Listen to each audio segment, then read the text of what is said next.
Hello. Hi everyone. Yeah, we've got a a dinosaur cat on stream right now. If you didn't catch the Magic the Gathering stream, this is from that.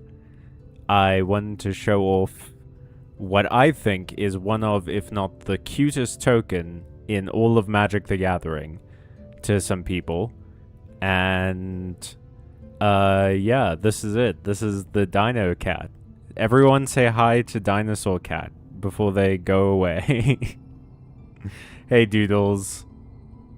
Kitty. How you doing, Doodles? Welcome to the stream. Welcome everybody else.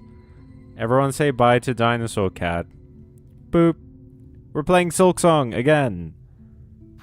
In defiance of what we've been doing for like over 6 months now. I'm not very good at this game, I've learned. I've been having thoughts about One Piece, actually. I just finished reading another chapter of Japanese Murder Mystery right before coming on today. Hey, how's it going?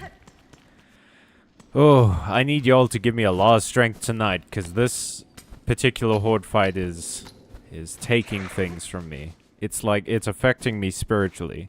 Bye, Dino Cat, I love you. Aww. Maybe I'll look at Dinosaur Cat later if I need the life energy. If I need the spiritual energy necessary to charge my Genki Dama. That's the manga. Well, no, I guess it's Japanese. It's the Japanese way of saying spirit bomb. I am studying for learner's license, and man, even reading about it is stressing me the fuck out. I'm sorry, dude. Driving is, in my opinion, one of the most stressful things in the universe. I don't know how people just do it. It's always been crazy stressful to me, and I'm glad I don't engage in it in my regular life. I chomped through a nice solid helping of convoluted inheritance bullshit. That's the best kind of bullshit. That's like all of A Song of Ice and Fire. Well, it's all of House of the Dragon. It's all of the Targaryens, basically. But yeah, it's the best. I love convoluted inheritance bullshit. It's some of my favorite bullshit.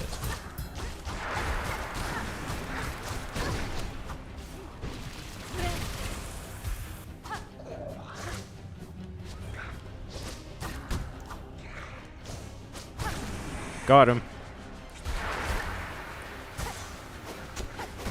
With these fucking guys. Oh gosh.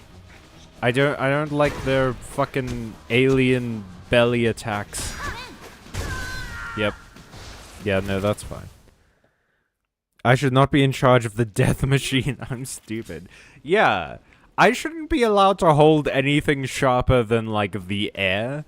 I definitely shouldn't be allowed to be put in front of a bullet on wheels.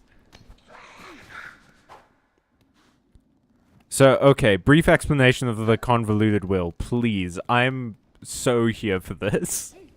I know I sound kind of sarcastic right now. I swear to God, earlier, I'm already deeply invested in this inheritance. I need to know. And while you're doing that, let me tell you my thoughts on One Piece. Because I was thinking today about what would the One Piece be. In, you know, my sort of classic, just sort of thinking about shit style, I decided the One Piece has to be a treasure that Luffy would want. Because like everyone in One Piece who runs into Luffy and has ever met Gold Roger comments at some point about how Luffy and Gold Roger are like so similar. Like how Luffy reminds them of Gold Roger in some way. And so it makes sense to me then that the One Piece would be a treasure that Luffy would want, right? Like because it was Gold Roger's treasure. And the whole thing that we learned about the One Piece is that when Gold Roger eventually found out what it was, he just sort of laughed. Like he and his crew just sort of laughed. So I was thinking it's definitely not money. It was never gonna be money. That's just the fact. Like, that's not the kind of story that One Piece is. It's not gonna have Luffy and the gang fighting the world government just so that they can get to the end of the yellow brick road and boom, there's a pile of money waiting for them. No. The One Piece also probably isn't going to be like friendship or any shit like that. It's definitely going to be a thing. So I was thinking, the most likely sort of scenario is that the One Piece is the one remaining piece of an ancient map to a new place to explore. Because I'm sort of imagining, like, they get to the One Piece at the end of the story, right? Like, I'm imagining the ending scene of Yu-Gi-Oh! Where Yugi and the gang, and I'm gonna not do the fight just yet. I wanna get through this. Where Yugi and the gang are, actually, you know what? This might help me concentrate during the fight, so let's go. Where Yugi and the gang are, like, on the ship to the Pharaoh's final resting place, and Yugi and the Pharaoh are building their decks because Yugi needs to defeat the Pharaoh, so that the Pharaoh can pass on. Because that's how it works, is that the Pharaoh's soul can only pass on to the afterlife when he's finally defeated in what he was best at, which is playing games. Never date a Pharaoh. So Yugi has to beat him in Duel Monsters, which is the game that the Pharaoh is the best at. So they're on the ship, and they're sort of having this, like, everyone's sort of having this kind of emotional reaction. They're all remembering the good times they had together, and Yugi and the Pharaoh are building their various decks and getting ready for, like, the end. And I imagine One Piece ending in a similar fashion, where they've, like, beaten the world government and everyone, and they, like, find out where the One Piece is, and everyone's sort of coming to terms with the fact that the adventure is over now and they're gonna have to return to their lives. And so maybe, like, some of them have a concrete plan for what the after is. Like, some of them have already decided, like, I think Zoro decided that he was gonna take over the sword school. Like, at some point he said that, I think, is that he was gonna take over his friend's dad's dojo when he came back, because his friend could never be a swordsman because she, like, died of an illness.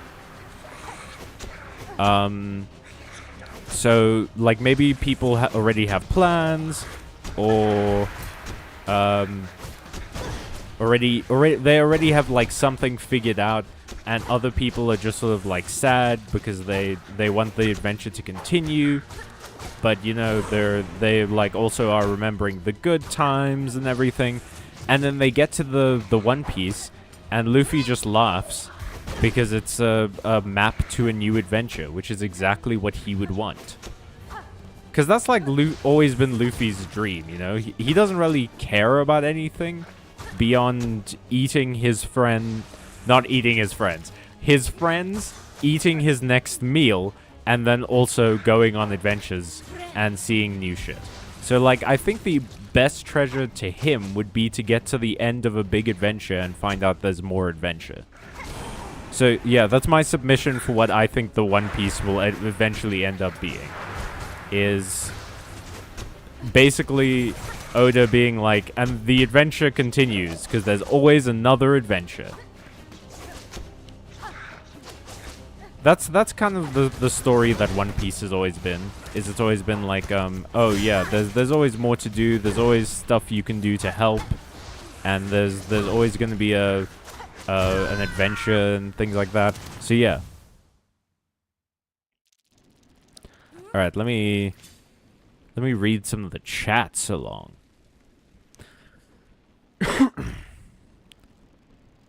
And worse, there are people dumber than me on the road, too.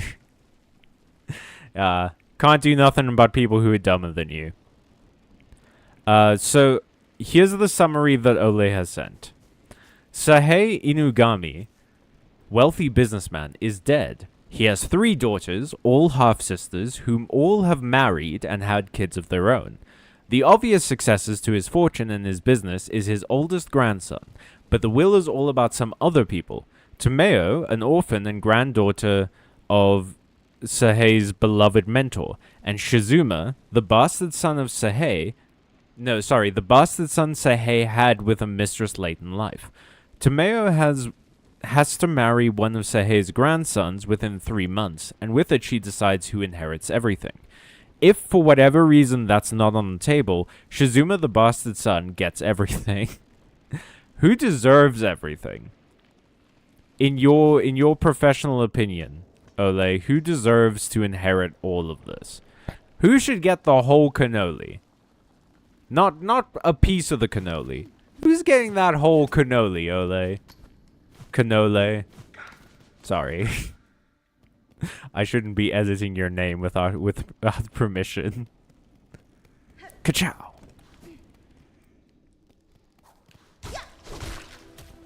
You might kill me 1,000,000 times, Ants, but you'll never take my healthy gams away from me. My fucking rocket thighs will propel me to the moon and back. For mine are the hammies that will pierce the heavens. Whoa. Oh no, oh no, oh no. I hate that ants fly. I hate that's something that ants can do. Ants should stay in their fucking lane, which is the ground. She should just be allowed to have all the money without marrying. Yeah, it's really fucking weird that she has to marry. When is this set, Ole? Is this like really old school Japanese contract law?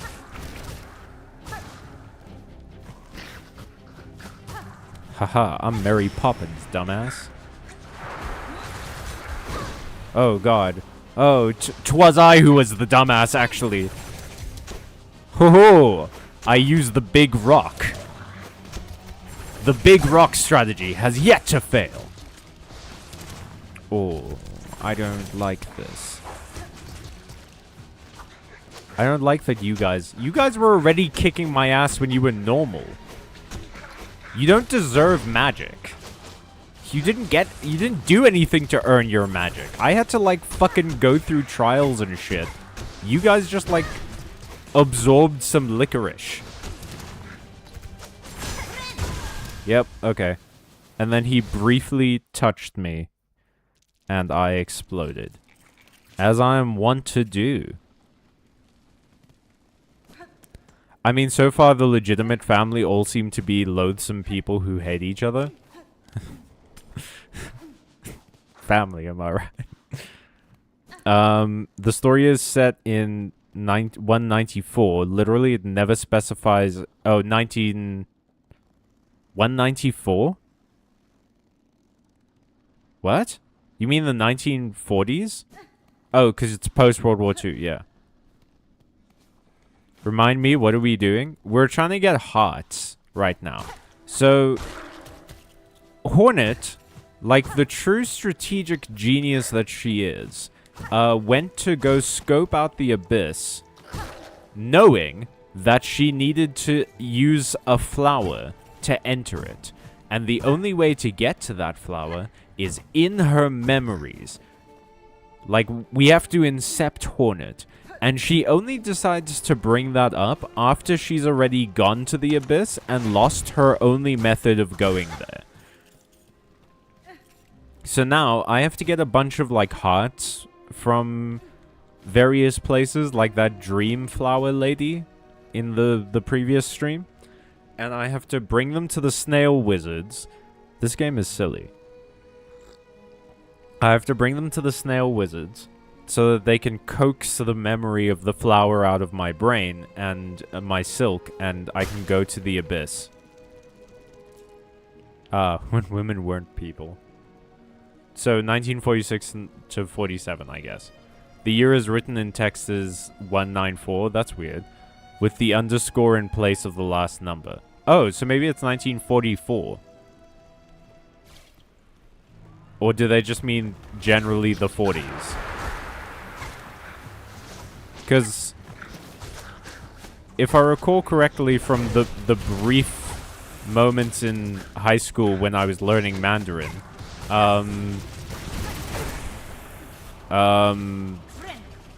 the, like, a dash over a syllable means that the sound is elongated. And a lot of Japanese was based off of the Chinese alphabet, if I recall correctly. So it makes sense that they would have similar rules in certain regards. Fuck you.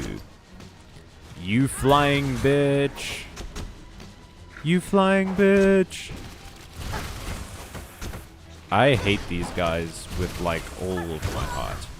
Every fiber of my being is now dedicated to the hatred of these people. I have deleted all of the browsing history and cookies and various registry information in my heart so that it can be dedicated all to the hatred of these flying ant enemies in this video game. My heart is going to have to re-log into, like, every account it has now because of this decision. But it'll be worth it when I eventually get vindication for wasting my fucking time on this pointless section of this video game just so that I can indulge in Team Cherry's horde fight fetish. Anyway, how are you guys doing? You thought you were gonna get through this without me bitching about this? Are you new here? Okay.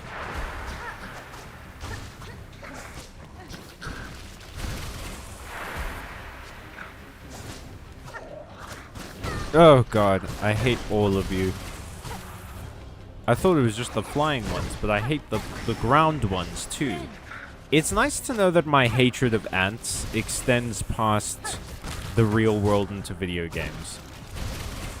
It's very affirming. It's like, you ever play a video game and you make a choice and you wonder to yourself, like, am I a bad person? Like, secretly, like, underneath all of it? Like, when I'm given power, am I just generally an evil guy? And I just have never had the power to express my evilness? And then you get here, and it's like, oh, I hate ants in real life too. It's nice to know that some things don't change.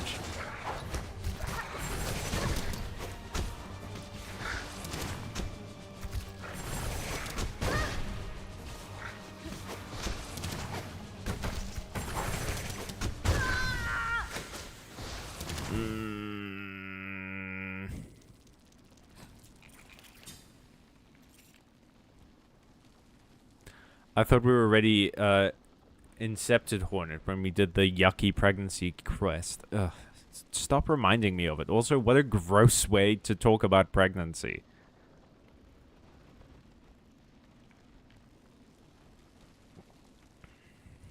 (1940 blank). Generally the 1940s, but it isn't explicitly recently post-World War II.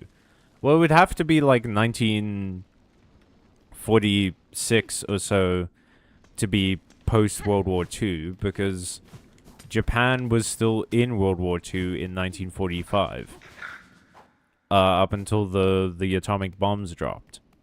So it would have to be, like, late 1945. Like, very late 1945. Or it would have to be 1946.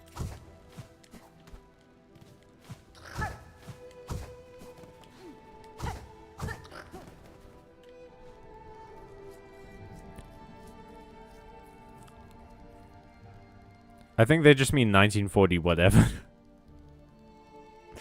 Like, they don't want to give a specific year. Yeah, that's fair. I imagine that also helps keep the fiction sort of grounded in reality, but it also doesn't... Because you get nerds, man, who will go and look up every single event in a year like that and be like, I don't remember this family fighting in that year. I wonder why people won't talk to me at social events. It surely can't be because they're intimidated by my information. I know so much about the back catalog of StarCraft. A sentence that means literally nothing.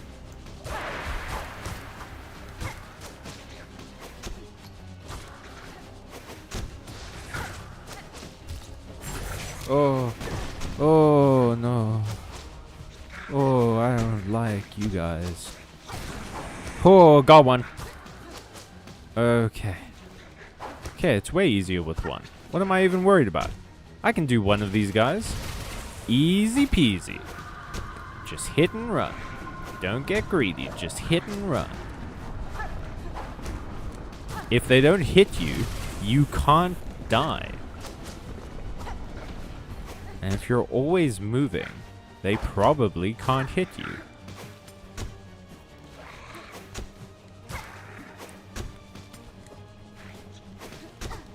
Ooh.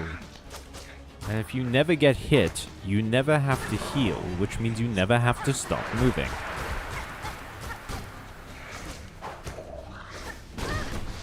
Oh god. Oh god. Oh, okay, that's fine. Okay.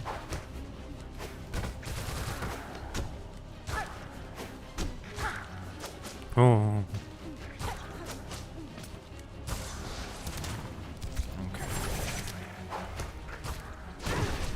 Okay.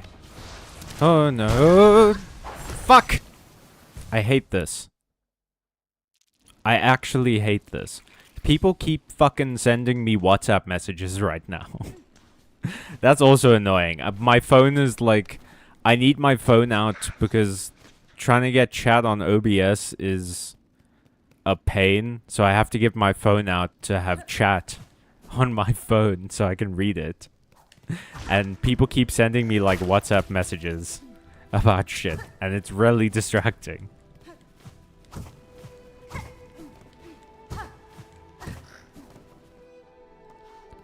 Okay. I want to get to the boss room and then I will reply to all the messages in chat. I promise. I promise. We got far with that one. We're getting there. Slowly but surely we're getting there. Okay. Here we are.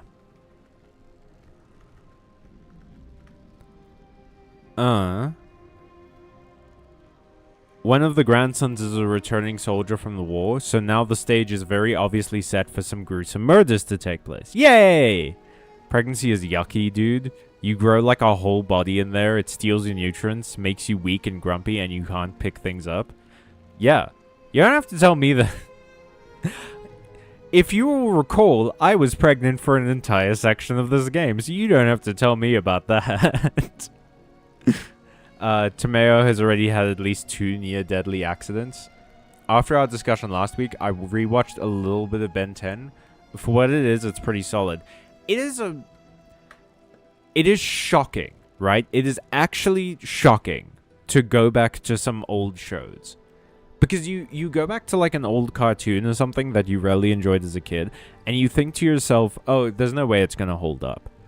And you prepare yourself for that, you know? Like, there's no possible way it can hold up. I'm not a kid anymore.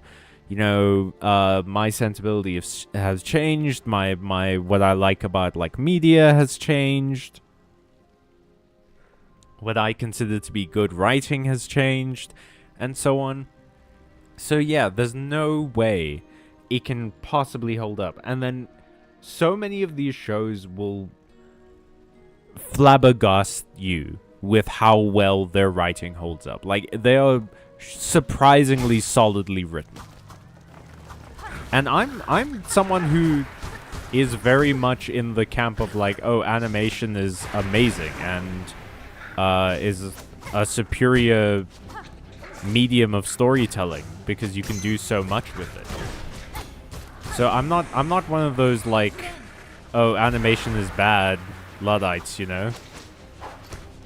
I shouldn't be using that word, actually.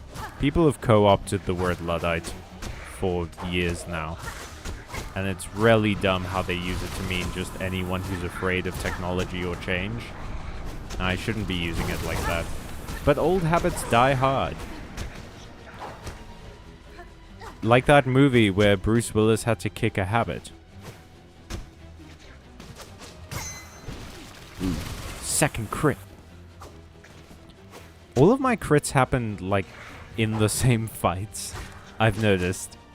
I will have fights in this game where I have 0 crits, and then I'll suddenly have a fight where I have, like, 8.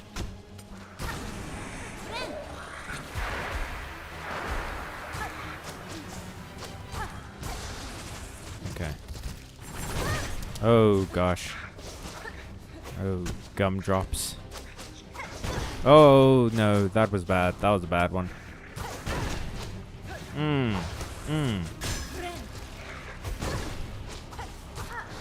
Oh, oh, oh, oh, ho, ho, ho.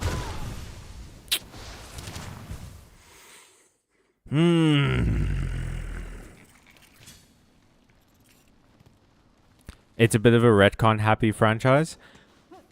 Yeah. Yeah, Ben 10 likes that. Although some of it I think is recontextualizing. You know, like all of the stuff with Ghost Freak I wouldn't say was a retcon as much as it was a recontextualization of the character, because Ghost Freak was always different, you know?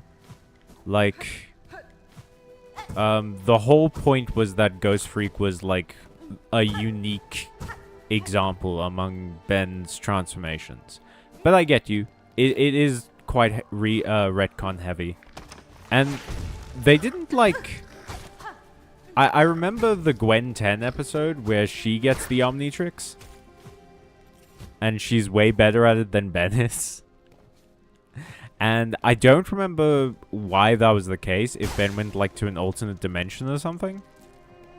I just remember that that happened, and thinking to myself, like, that seemed like my worst fear.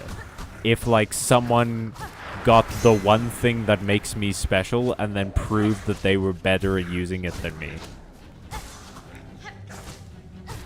Like, immediately. Like, instantaneously proved that they were way more suited to have this talent or something. Like, way more qualified to be in the position I was in. That sounds fucking awful.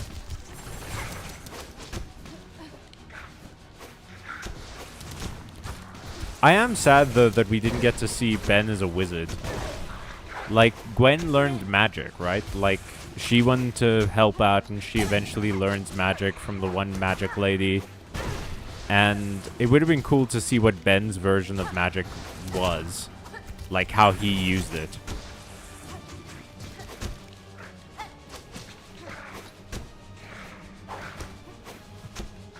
Or would he have just become like a plumber, like his grandpa? Would he have just like used tech and stuff and had to learn more about aliens? Like in the original series, Grandpa Max describes the plumbers as if they were Ben 10's equivalent of the Men in Black. Then the following shows change that to the plumbers being the Green Lantern Corps.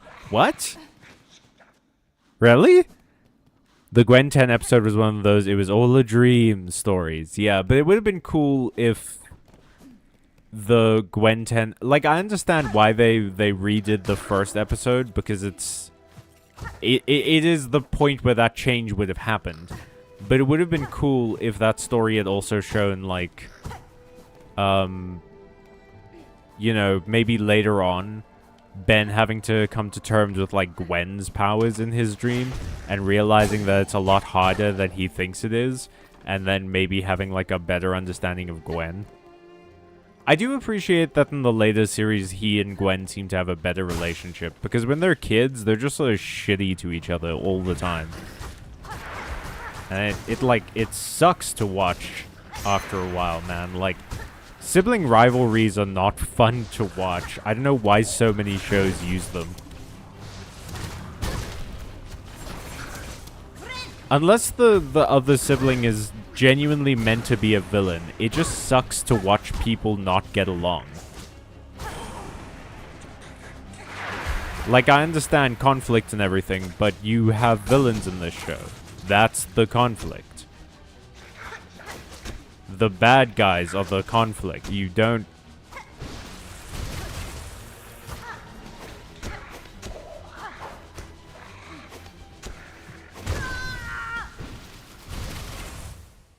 Green Lantern Corps is being the galaxy-spanning law enforcers.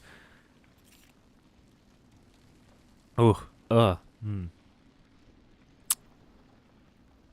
sorry.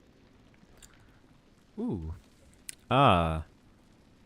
So we have Okay, so a little bit of context. We have very lovely neighbors who gave us some tea recently. And it was a very kind gesture.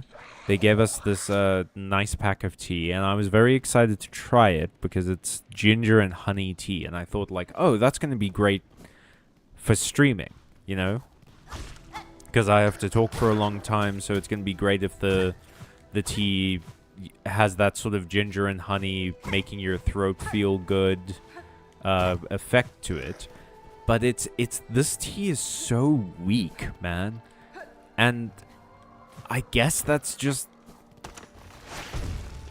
the flavor, but man, like, it is all ginger and very little ginger at that, and like no honey. I'm not getting any honey in this.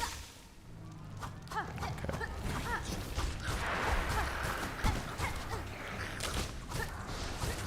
Ooh.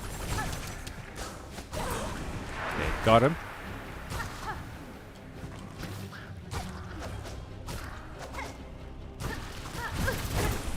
Yep. Fair enough. Now we just slow and steady this one.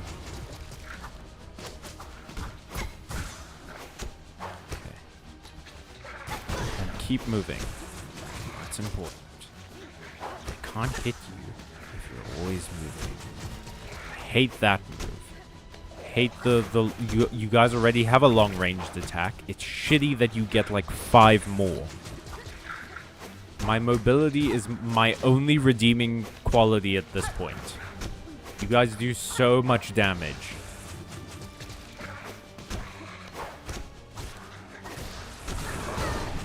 Okay. Now we have breathing room.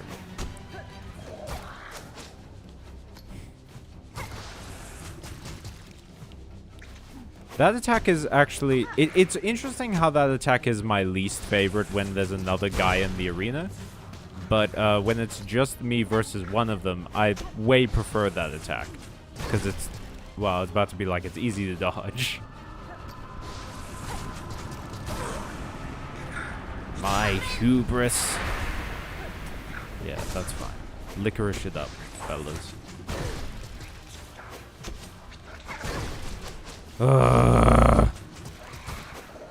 I hate this fight. There's probably another bit after this. I also got back into the groove of imagining my own Ben 10 OC would be like. Do you mean like designing your own alien or designing your own wearer of the Omnitrix? Also, are you sort of styling your own Omnitrix? Like, would your Omnitrix look different from Ben's? Because part of me, right? Like, part of me likes the original Omnitrix. I do prefer like a sort of almost like a gauntlet thing, like a large band. But I kind of like the teenage Ben's Omnitrix, where it's just sort of a thin watch. And it's like, it's green. Like, it's more stylized.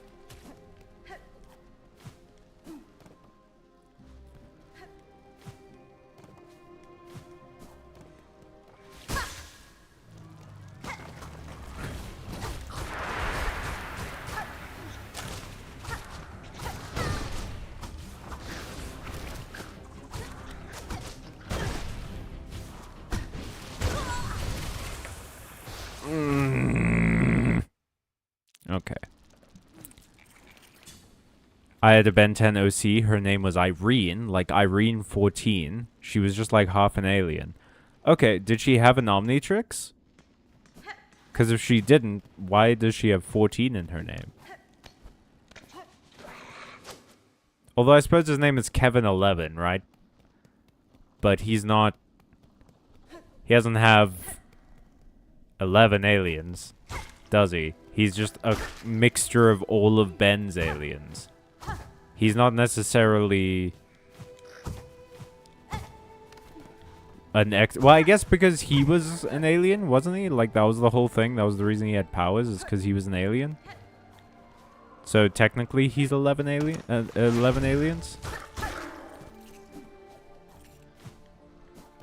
Or was it just like a name that he chose to like fuck with Ben?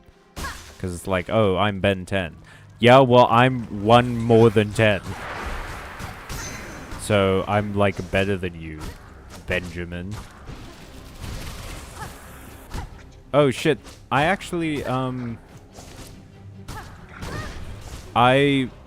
when I was a kid, one of the biggest gaslighting things a friend of mine at the time ever did was they tried to convince me that the episode Ken 10, where they like go into the future and you see Ben's son and everything, never existed. Like, they had never seen it, and they also really loved Ben 10, and they were convinced that episode never existed. So they tried to convince me, and I was like, no, dude, you go into the future, and you see, like, Ken, who's Ben's son, and Kevin's son, Devin, is there. And I remember, okay, and then, like, thinking about it, right? It's so dumb that Ben named his son Ken, and Kevin named his son Devin.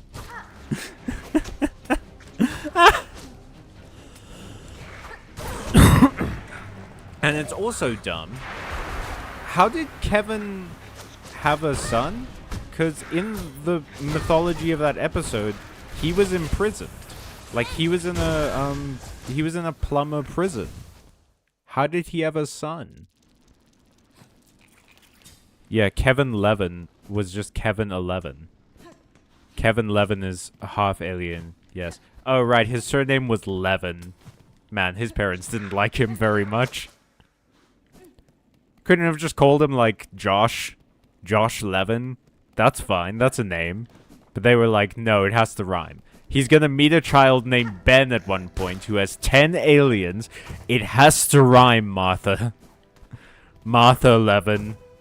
My wife of, coincidentally, 11 years. It was a big anniversary for us.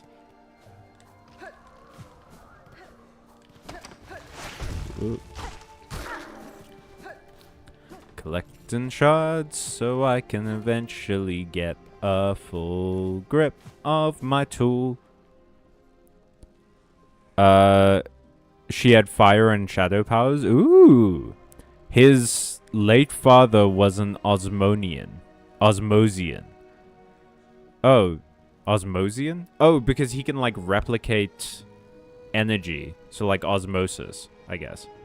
My top candidate was to be a galvanic mechamorph upgrade species. Oh, that's awesome. Also, that's a cool name for them. Conjugal visits are a thing. Who the fuck would have let Kevin 11, who, if I recall correctly, in his futuristic space prison, couldn't move his arms and legs? Like, he was imprisoned in, like, a different dimension. Who would be bringing him conjugal visits? Who would be like, that's fine. Yeah, let his wife in. Or maybe not even his wife. If I recall correctly, though, his son Devin eventually doesn't want anything to do with, like, the revenge. And just sort of goes like, no, I'd rather hang out with my friend Ken, who rides a cool hoverboard. And his dad is, like, savior of the planet and a celebrity and a billionaire, because that's everyone's dream, is to be a celebrity billionaire.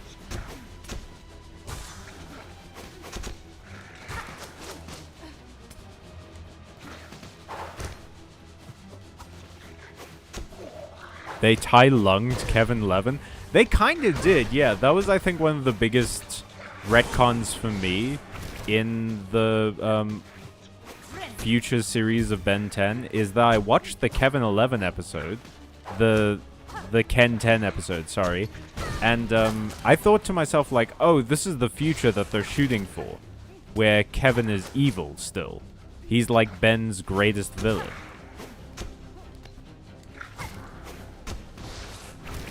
Besides the octopus guy, I guess. But he's like he's Ben's greatest villain, so he's always gonna be imprisoned. And then he was just like a good guy, and he also didn't have any of Ben's aliens in his DNA anymore. He was just fucking Absorption Man from DC.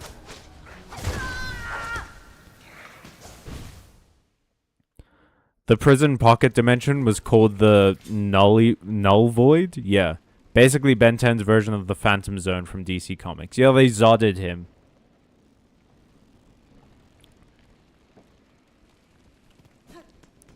But, okay, so, did they ever explain in Ultimate Alien and stuff like that, how Kevin separates himself from the alien DNA? Because wasn't that a big part of his story in Ben 10? Is that he absorbed the power from the Omnitrix, and it changed his DNA to be a combination of the aliens, and he couldn't find a way to change back, and that's why he hates Ben. Like, he felt like Ben turned him into a freak, even though it was his own actions. Wasn't that like his whole story? How did he change back?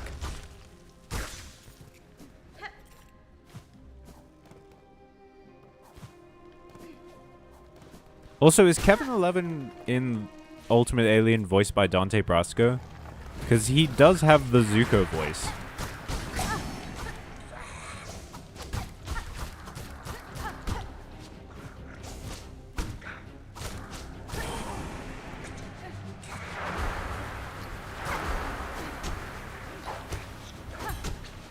Ooh, okay.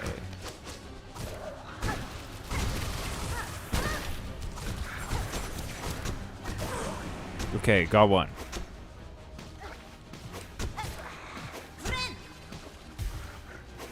Cool.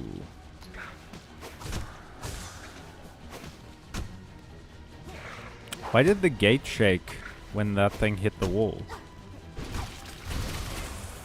Do you guys see that? Hang on. Yeah, the gate's hitbox is that entire wall. Or it's hurtbox, I guess. So, like, if I hit the wall, the game registers that I'm interacting with the gate. Because it does the same animation as if I hit the gate. That's interesting. Because it does that, but it also does it if I hit, like, above it.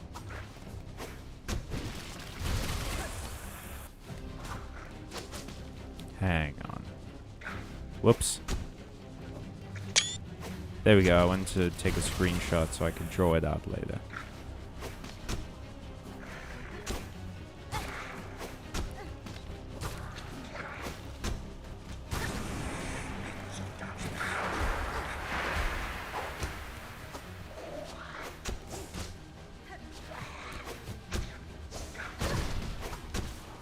Okay.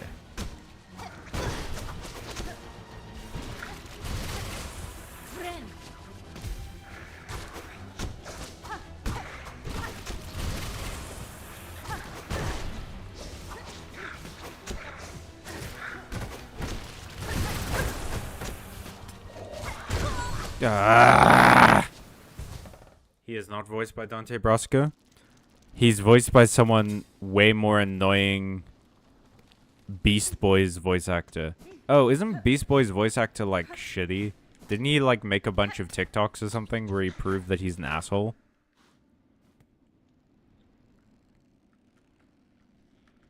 Hang on. Yeah, Kevin became, like, this horrible chimera of all the aliens in the Omnitrix. Yeah, I remember that, because Ben in the future became Ben 10,000, and Kevin became Kevin 11,000, which is not how that works, but okay. And okay, I actually know the answer to the question you just asked about Kevin, okay. So it turns out the Null Void isn't just an empty pocket dimension. The plumbers operated a prison there that Kevin ended up in. Yeah, I thought that they put him there. Did he not? Was he not put there by Ben? Was he just sort of like put there by someone else and Ben occasionally checked on him?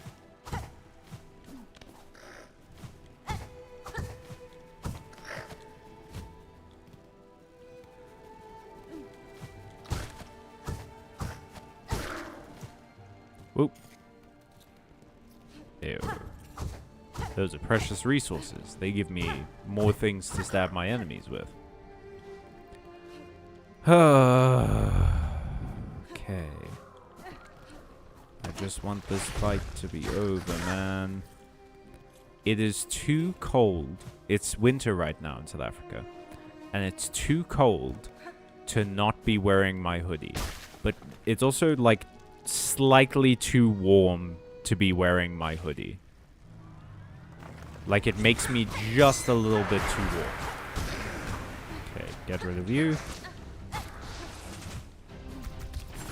See, when it's just this guy, I'm fine. Like, his moveset is easy. It's when I have to deal with him and the other flying guy. Because they both take up so much fucking screen space. And they both occupy so much of the air in the arena. I guarantee you the majority of my losses in these past few fights have been from point of contact damage. More than being hit with an attack. It's probably been me just like jumping into them or whatever.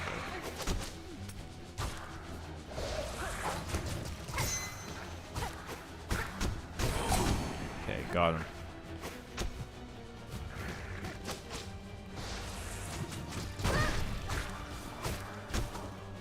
And you see, the point of contact damage, when they're all licorice injected, is 2 hearts.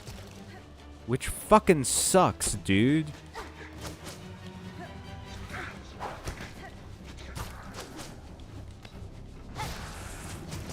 Like, I know, right? I know it's a late part of the game. We're in the end game now, right? But this is exactly the shit that people always complain about, of artificially raising difficulty by just increasing enemies' health and how many hits it takes to kill them. Like, this is the worst way to increase difficulty in a game. This is what, like, shooters do when you pick a harder game mode. And it's just lame. Like, it's not... It just means that this section will take more time. It's not more challenging. It just takes longer, so there's more of a chance that I'll fuck up.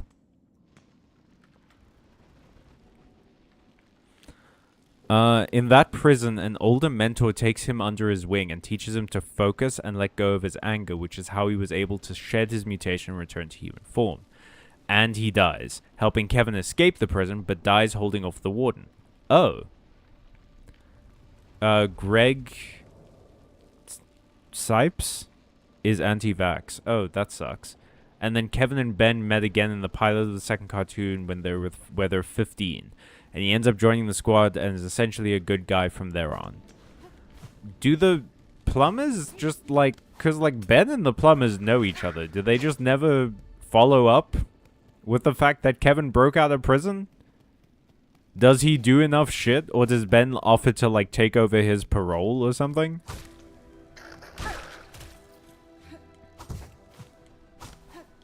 I do like the idea, right, that, Kevin, the reason Kevin was stuck in alien form is because of his anger.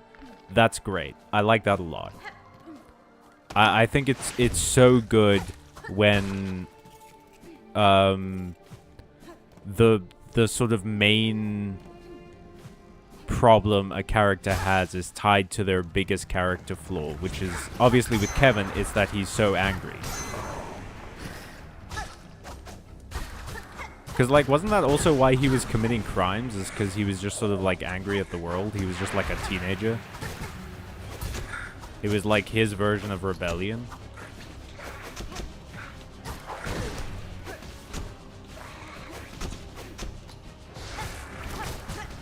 Because that's how he and Ben meet.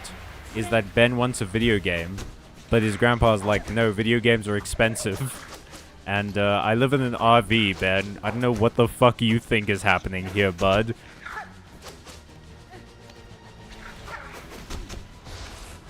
Which, okay, Ben must have had some words with Grandpa Max later on in the series when it's like, no, Ben, we can't buy you a video game because I'm poor and I live in this RV and shit.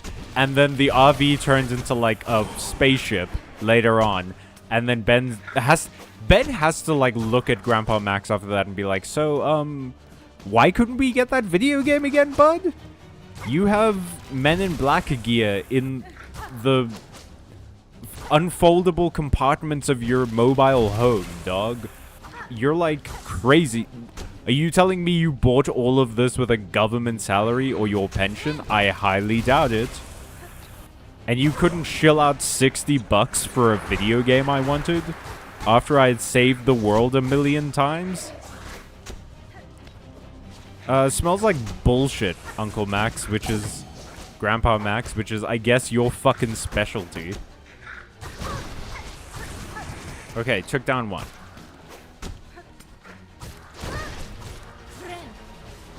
Oh, that was dumb. Oh, I was so lucky there. Oh my god. Bro, stop doing this attack. Oh, ho, ho, ho. That was the run. They spent all their money on space guns. Has to be, right? It has to be. Okay, Ole, where the fuck do I go from here? Oh, wait, no, the whole reason I was doing that was to get to the bench inside this place. I remember now. I have to get to the bench inside this place. Okay. I hope the lady that was, like, studying the ants and shit is okay. Wait, is this the trap bench? No, it's not. I remember there was a lady that was, like, studying all of the ant people and things. I hope she's fine. She was cool. Oh, right, yeah, this statue that we didn't know what it was.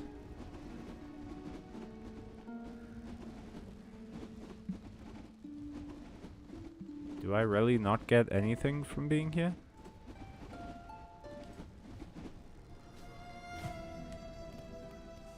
Do I have to stand like here?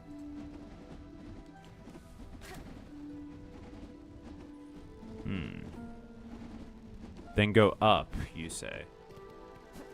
The room directly opposite and then go up? There isn't an up, though. Okay.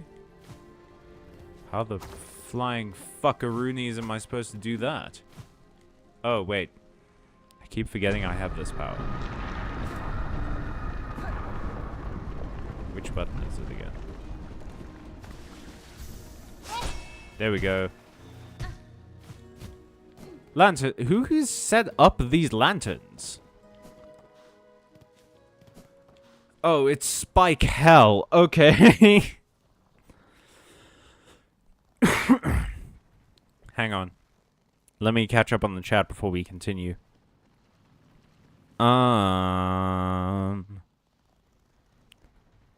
Basically, Kevin was just never has to worry about being an escaped convict. Kevin was partly an angry boy, but there's also a bit of background developed about Osmosians. They spent all their money on space guns. I read that.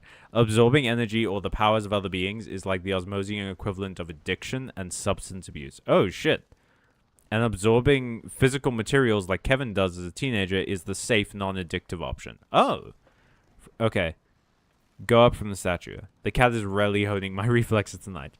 Kevin is a vapor, and Ben / the Omnitrick is his vape. Puts a new perspective on all that Ben / Kevin fan art I saw as a youth. They were literally addicted to each other. The fucking fan art community is gonna love that. Oh, this is interesting. No, I'm good, actually. I've fought enough of you guys. Oh, okay. Oh. So, I thought there was gonna be like a catapult effect. But no, apparently not. Apparently it's just like gonna deposit me into the spikes, which feels kinda like a dick move. If I'm being so for realsies honest with you. If I'm being like super serial.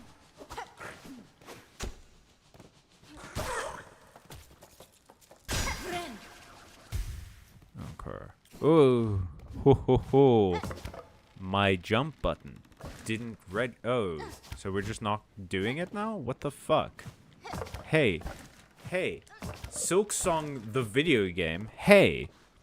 What the fuck? Oh, this is a lever. Oh, I don't like those wheels moving. It makes me feel like I'm going to be trapped. Where the shit? Oh. I'm at the far fields. Oh, this is the way I'm supposed to be going. Okay. Whoa. Hey, that's quite a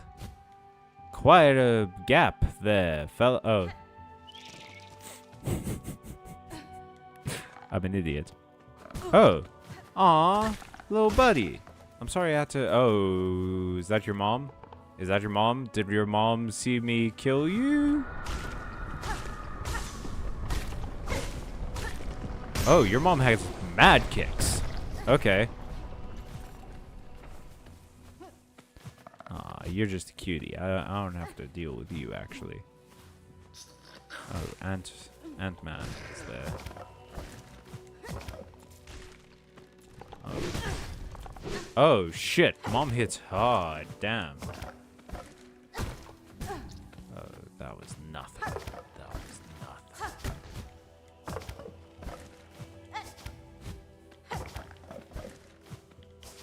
Okay. We're just going to do that. And then here. And there's nothing here. Okay. Oh, God. Oh, I'm so sorry, cutie. You don't deserve this, but I need your fantastical life essence in order to live. I'm gonna die, cutie, and then by extension, really all of you are gonna die, because if I don't deal with the abyss is gonna deal with you. Let's say that. The abyss is not known for letting cute animals just continue, you know? It's not chill like that. Wish it was, but it ain't. Okay. Oh, again? Again with this? Haha, get me out here, dipshit. I can't fucking believe that worked. I can't fucking believe that worked. That's insane. What? Oh, god damn it, he's back. It didn't work.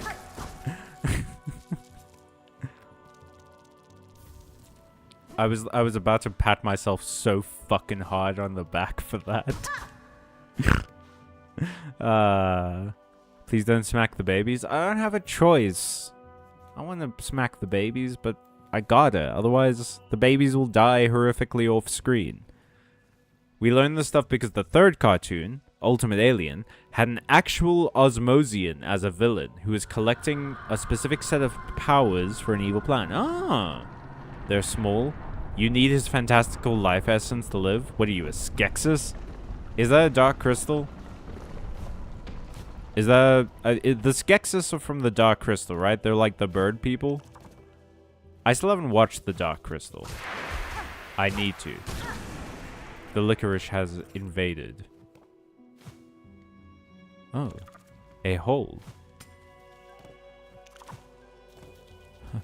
More like a whole lot of fun. Oh, a cage.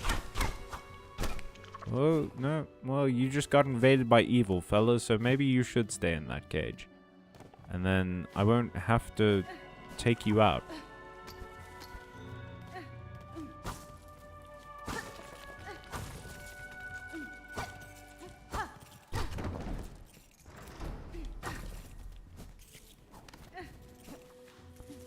Okay, well... Oh! My friend! Yay! Oh, what a shock!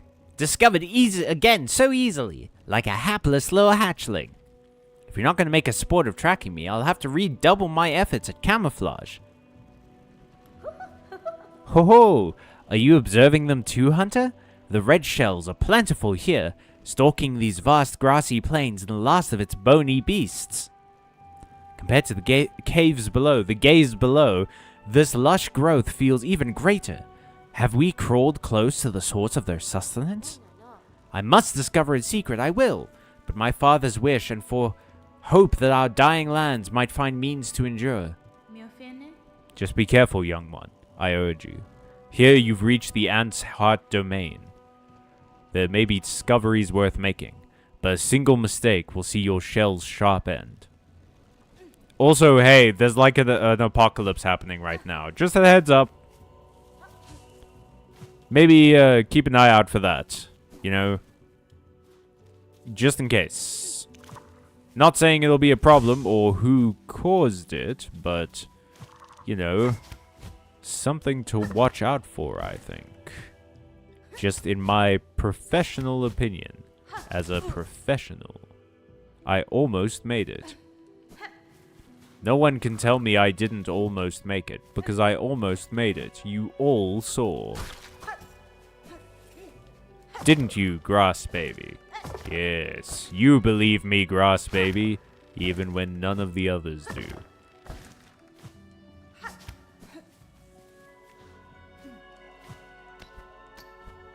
Ooh, a potential secret. Or just up, I guess. I don't like how spiky everything has gotten. These ants have shitty homes. Just gonna say it. Oh boy, everyone loves licorice in this area. Don't you know? It's everyone's favorite. Licorice time. With your host, Keenan Thompson. Whatever happened to Keenan Thompson? Is he still doing stuff? Is he cool? I really loved him for a large part of my life, so I hope he's cool. But you know, you don't hear about a celebrity for a while and then... Oh, you look fun. You look fun and like you're gonna enrich my life.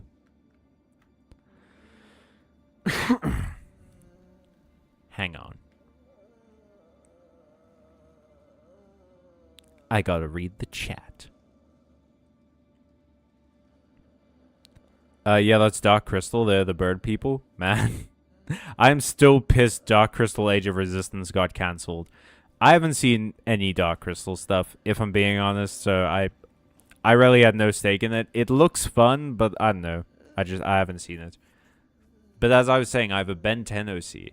He's the same species upgrade, he is a historian and archaeologist. I feel like the majority of your original characters are historians and archaeologists.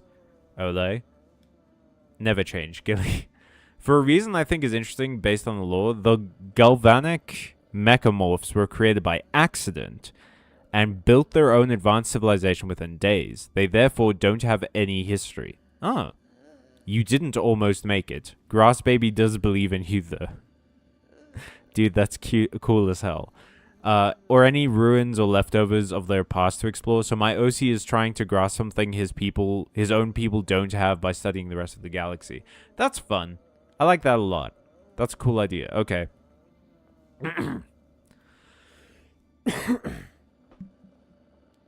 Please don't be a problem. Pale beast, bringing ruin. We had sensed it. You writing harsh our final fate. If power you am seeking. Mine is faded, mortal, time taken. Great one. I come not to see you as you are. Rather, I would have you recall what you were, before the pale monarch, when once your heart beat bright and brave. That beating heart I would take, though know my intent is worthy. If this turns out to be like Grimm, like this is what happened to Grimm, I'm gonna lose my shit. I seek it only to save these lands, to break them free from this fatal sickness born of thread and void. Kcha, if you may, beast, if you can. Mine once was power, wild, proud. Oh. Cool. Let's do it. Let's get down to it. This is my favorite boss fight. Oh, sick. Let's go. Don't love that I pass out every single time I play that song. It's not a good song at that point. Like, it's just kind of a bad song, gang. Learn a different one. Oh, this is an arena. Hey, fellas? Can you let me in? Hey, fellas? I know that I'm, Oh, I've heard that singing before. This isn't like Tromeo, is it? Oh, man, if it's Tromeo, I'm gonna be real happy. No, it's just like an ant lady who's like dancing. Oh, it's a horde fight. Fucking Ole, you lied to me.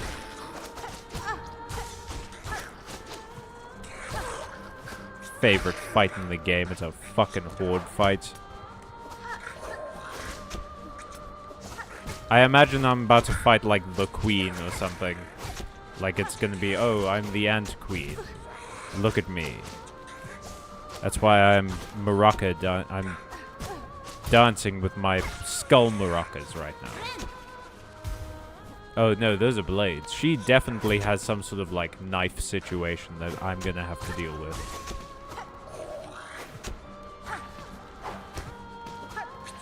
Okay. Come on, bud. There we go. Oh, goody. Different ones. Different and more. My two favorite things in this game. Because why would you need to learn an enemy's pattern when you can learn an enemy's pattern while you're fighting two of them? Two is better than one, as everyone knows.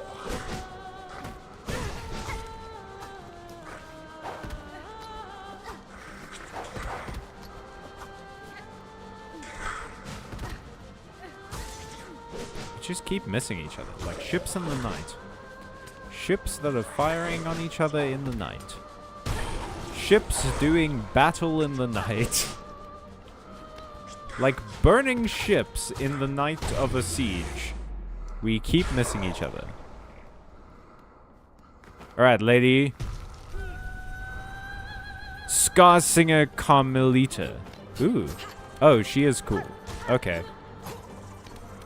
Oh, yeah, she does have a knife situation. I fucking called... Okay. She has the bone magic, like that one dude from Naruto. Okay. I don't love the multi-hit. Ooh. Okay. Bit rude. Oh, did you block me? Lady?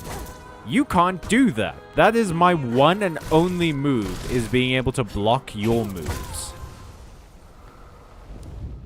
One word, MILF. Ole, you gotta stop fucking these bugs, dude. Oh wait, so is this Carmelita in the background? Am I going into her memory? Carmelita got fucking huge. Is that a bug thing? Is that if you just Are they like the anacondas in the movie Anaconda, where if you let them, they just grow enormous? Like if you leave them alone for long enough and give them food and stuff, they'll just grow forever? I don't remember that being a feature of ants. And then the horde happens. God. I can't actually, you know what? Fucking... It is the most Team Cherry this game shit that 2 of the hearts are horde fights. Like... Because you told me not to get the Heart of Might, right? Because it was a horde fight. And then I went this way, and it's another different horde fight.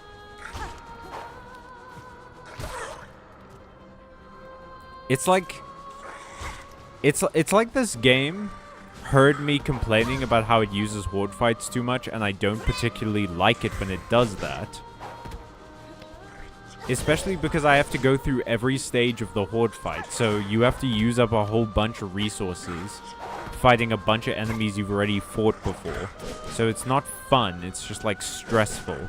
And then you make one mistake, and instead of learning a new thing about the fight, like seeing a move you've never seen before that caught you off guard, you just end up having to go through the same fight again that you've done a million times because these are normal enemies. Like, why wasn't the fight just these 2? I wouldn't mind it so much if it was just these 2 guards and then Carmelita. Because, like, at least these 2 are unique enemies. I know I was bitching about them earlier. I'm nothing if not consistent. But, you know what I mean? Like, if it was these 2, at least it would be 2 unique enemies I've never fought before and then a boss. But instead, it's a bunch of enemies I've fought before. In fact, in the lead up to this bit, I had a horde fight against those enemies. And then I have to learn the fucking boss's maneuvers after already spending a bunch of my resources in a horde fight. It's just annoying, man. Just like, we all know we're here for the boss. Why are you making me wait for it? If you want to do the horde fight, do it once. And then let me fight the boss. Because that's why I'm here.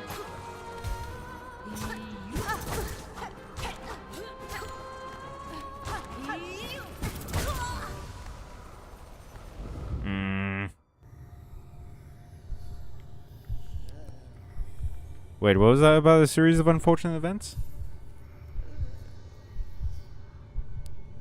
Let the boy fuck the bucks. A sentence I thought I'd never have to read. Thank you, Doodles, for introducing my eyes to a new hell.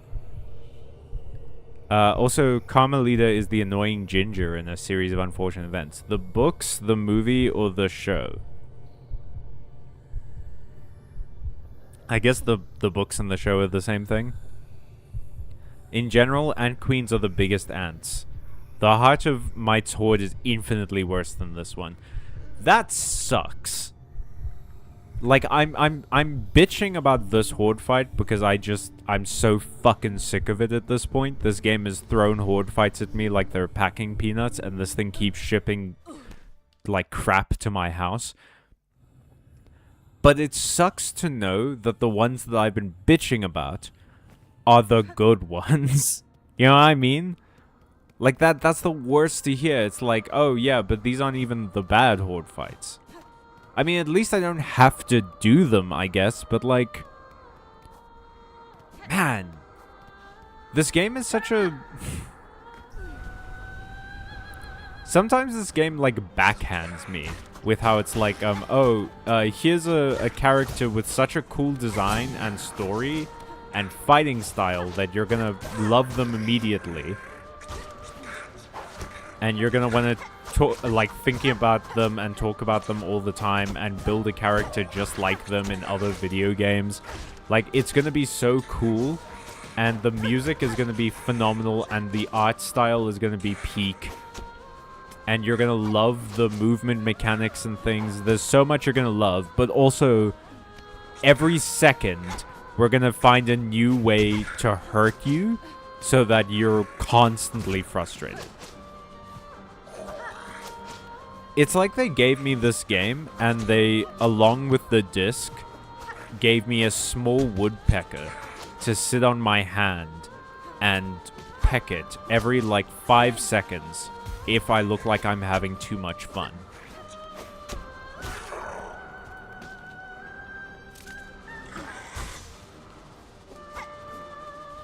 And that so far is my experience. Like, obviously, right, I think I said this on another stream.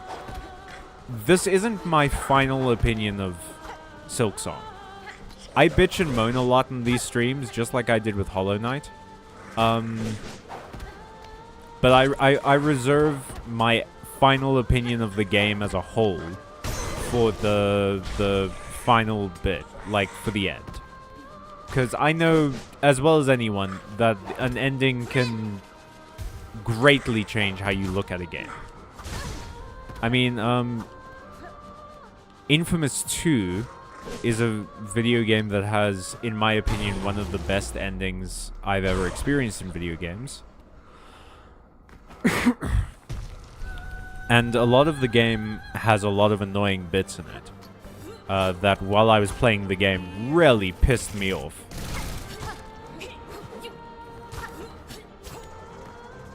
So I understand how an ending can change things, you know? So if I play Silksong through to the end and the ending really wins me over, the final boss is just like really good, or the final bit of the story just like fulfills me or whatever, then I'm fully willing to concede that I was wrong about this game.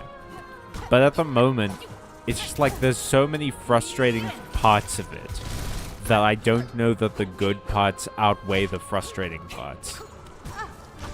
Which, I don't know. In some ways it does things better than Hollow Knight did. Like, that felt like bullshit. I had 3 hearts left. Remember to use your tools. In these hard boss fights, they regenerate for free. What part of Infamous 2 annoyed you?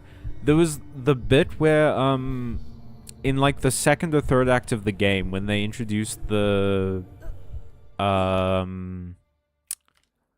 mercenaries that had superpowers, they were just really annoying to deal with. Like, at certain points in the game, there were so many enemies on screen that they were so fucking annoying to deal with them. And a lot of the side missions, I remember feeling, were kind of samey. It really annoyed me, and it annoyed me in Infamous 1 as well, how the... What's the like, powers were one-sided?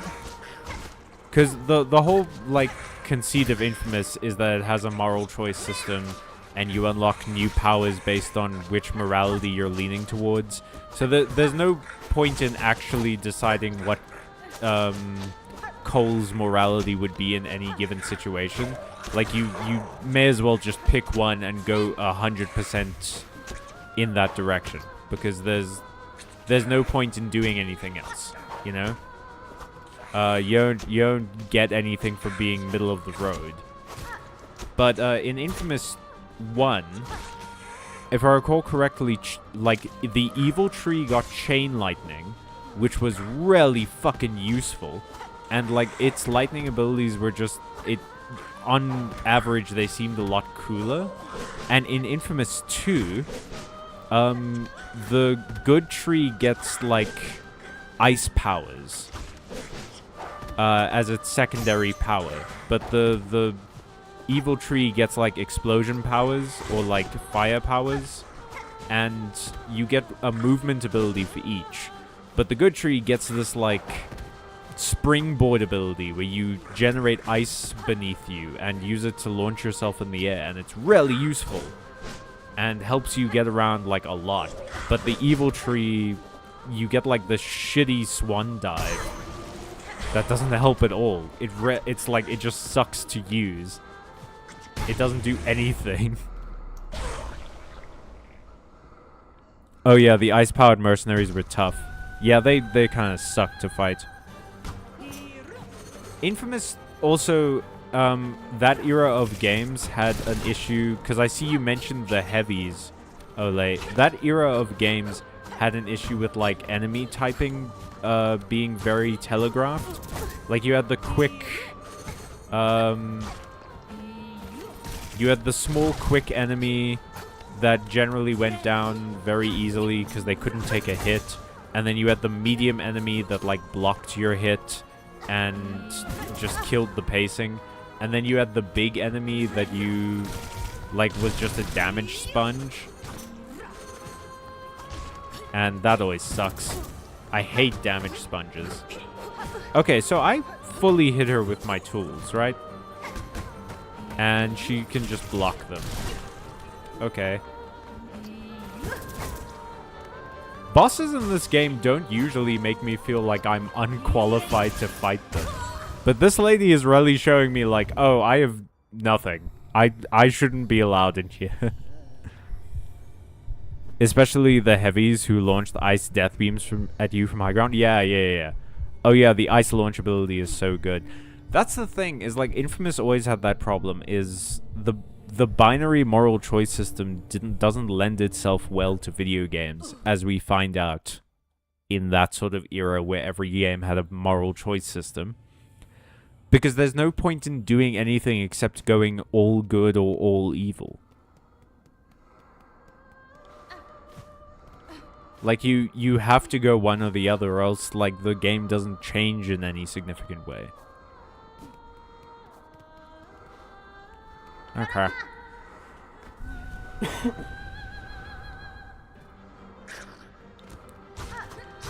But yeah, so, I don't know, man. At the moment, my opinion of Silksong is just very...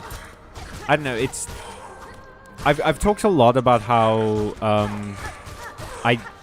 there's definite moments in this game that I think I would have stopped playing if I wasn't streaming it, but at the same time, because I'm streaming this game and not playing it in my spare time, it definitely feels like more of an obligation. So I don't know if I would have finished it in my spare time, but I might have been a little bit more generous, because I don't have to do it.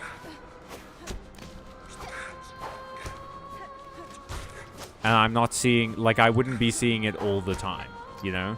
Because, like, I've been doing horde fights and shit once a week, every week, for 6 months now. So maybe that's why it's wearing a bit thin.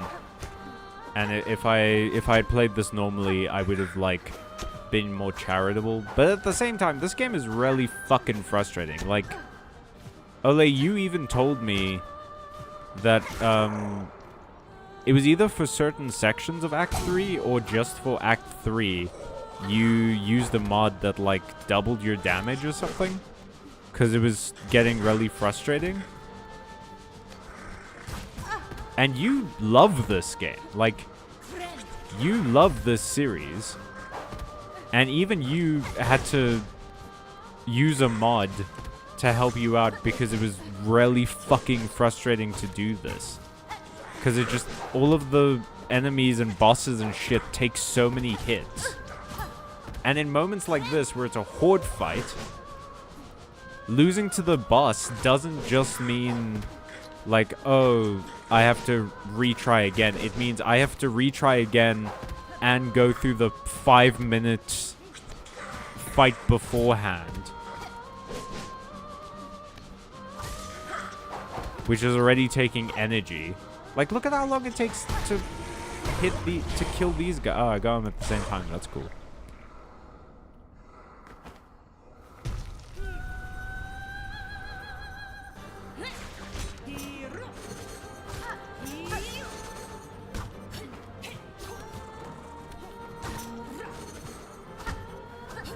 I see the chat has got some messages in it. I'll respond in a moment. I don't know if I'm even... how far I'm getting in this fight. I wish more games had health bars. And now I really am just revealing my age, but man, I miss health bars in games, dude. It was really helpful to find out, like, oh, hey, you got, I don't know, 3/4 of the way through the boss that one time. Like, yeah, it was frustrating, but it also, it let you know, oh, I'm pretty close. Hang on. Did you ever hear about how the original plan for Infamous was to make a sequel for the evil ending of 2? They did. Infamous Second Son. The PlayStation 4 one is like in Infamous Second Son, the canonical ending of Infamous 2 was the evil ending, which was a huge, everyone hated that because the whole point of Infamous 2 is that you got to decide what the ending was, like in Infamous 1. So making one of them canonical made it feel like, oh, so everyone who picked the good ending was wrong, actually. The good ending doesn't exist. And it also sucked because, like, the evil ending has you do something really shitty that I don't want to have happened. I way prefer the good ending of that game. But yeah, apparently, Sucker Punch expected everyone to pick the evil ending, which is why they made the evil ending the canon one. Probably also why they named the game Infamous, because they expected everyone to always pick the evil options. Makes you wonder why they made the evil powers suck in the second game.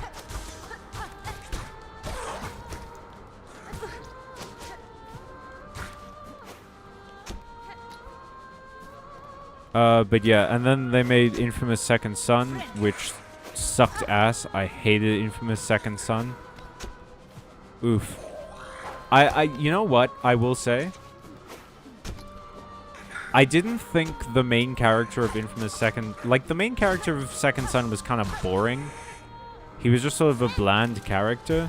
But I didn't think he was, like, terrible or anything. It's not like Cole McGrath was super interesting, you know? So, like, the main character of Infamous Second Son wasn't an issue for me.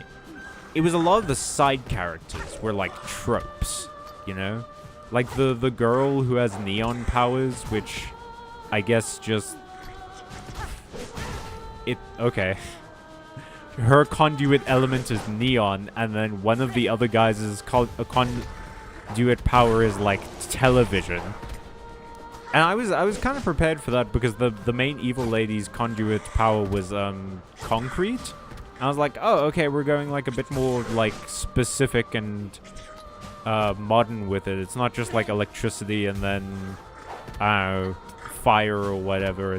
Or like ice or something. It's like more specific. That's cool. And then they had a gamer character whose conduit power was TV. And he summoned characters from the game, and he was like a neckbeard incel. And it's like, gang, Sucker Punch, this is your fucking audience, guys. You legit looked at your entire audience playing this game and called us all like virgin losers.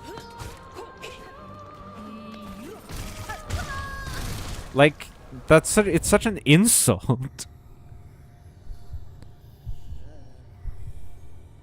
Yeah, boss fights like Carmelita, where I resorted to the mod I mentioned. It really was my second playthrough that I did right after the first. That's my favorite time with the game. That's the thing, man. It's like when people tell me a game gets good a certain amount of hours into it. If someone says to me, yeah, but your second playthrough is better... It's like the game gets way better during the second playthrough. I hear that and I go like, why do I need to have already beaten this game to enjoy it? I think this game is enjoyable enough on the first playthrough to at least be considered, but it does a lot of things that make me go like, I don't know that I would recommend this to everyone. Anyway, with that thought fresh in your minds, with the discourse of what might my final opinion of this video game be when we eventually get to that ending, yo, I'm gonna take a little break. We're going to come back and do some more of the Carmelita fight. I'm going to try and beat her in this stream, hopefully. And then after that, I guess we start looking for the Green Prince.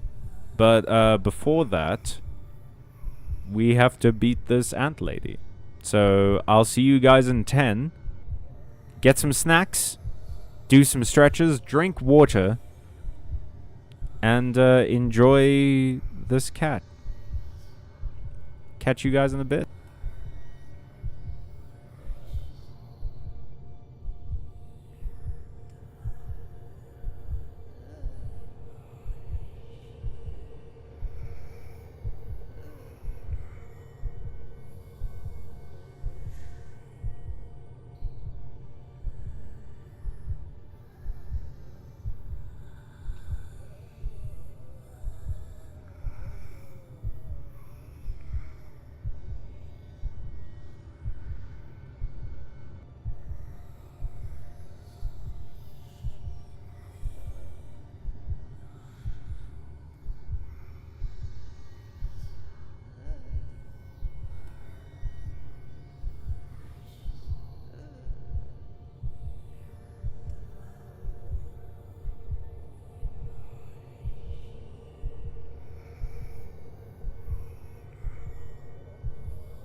Good job, Dinosaur Kitty. Thank you for watching the chat. Did any of them misbehave?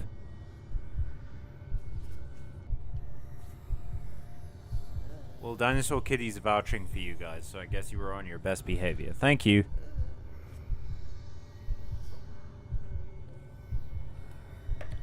Dragon Cat. Wait, Dino Cat? I mean, technically. So, here's a little fun fact for you. In, Yu-Gi-Oh!, there's a lot of dinosaur cards that have dragon in their name. Because the word for dragon is frequently used also as the word for dinosaur. That's also why in Digimon, a lot of the like dinosaur creatures are put in the dragon's roar category and can like do fire attacks and stuff like that. Because the word for dinosaur and dragon is the same, I think.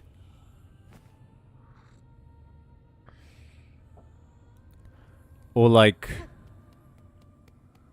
very similar? I'm not entirely sure, but yeah.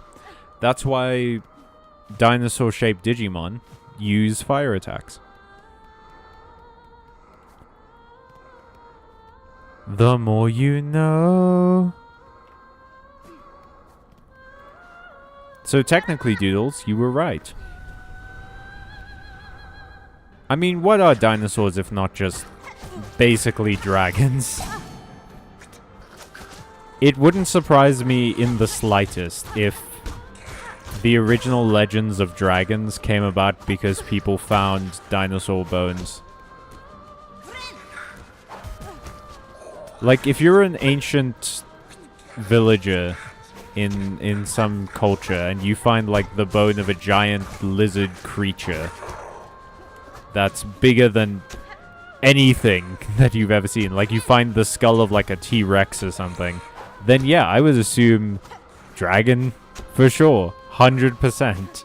My first thought would be like, oh, this was a giant creature that could breathe fire, absolutely. And if the bones are still here, that probably means it wasn't like too long ago that this thing lived. Because I'm a medieval villager. I have no concept of millions of years ago. I think the world is thousands of years old, at most.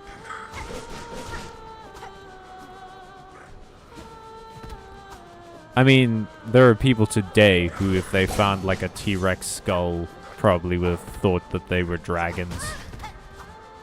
Because they also can't fathom that the world is actually millions of years old. It's amazing how little changes. That's always the funny thing about, like, watching time travel movies. Like Back to the Future and whatever. And people say shit. Like, oh man, this'll never be the case. And the main character always makes a point of being like, oh, we're so much more enlightened in modern times. Like, we know so much more. Like, obviously the Earth is round and shit like that. And it's like really basic shit usually that you expect people to just know. And people keep proving that they're still...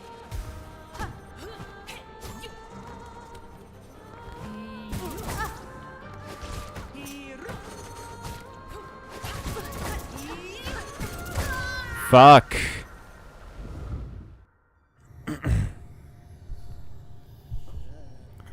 The concept of the fire-breathing dragon in Western mythology is partially thanks to a misunderstood depiction of a lizard sticking its red tongue out to snap at prey, getting gobbled over time. Oh, it's like the questing beast in Arthurian legend is probably a giraffe. Because in the Arthurian mythos, there's a thing called the questing beast, that if it bites you, it inflicts death, which, yeah, a lot of animals do that. But, its description is like some sort of like leopard with a really long sort of snake neck. And the prevailing theory is that they probably just discovered giraffes and then didn't understand what the fuck they were looking at. Because have you ever seen a giraffe? If you've never seen a giraffe before, and you were a medieval peasant that believed in dragons and shit, those things would be insane to look at. Of course they thought they were mythical creatures.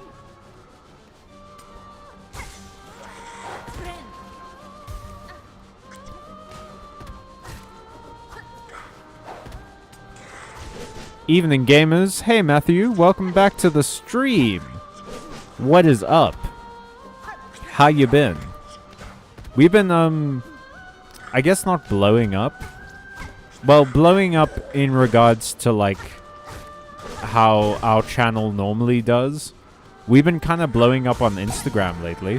One of my reels on Instagram almost has 5,000 views on the Byte Marx Instagram. So that's pretty cool. It has like over 200 likes too, which is pretty crazy. That never happens. Like, we have more successful reels or more successful shorts on YouTube. One of our shorts on YouTube has 8,000 views. But we do not have one that has hundreds of likes. We average out at like below 100 likes every time. People just aren't as willing to engage with content on YouTube, I guess. Or at least our particular YouTube audience isn't. Yo, let's go! Yeah, it's pretty cool. It's crazy.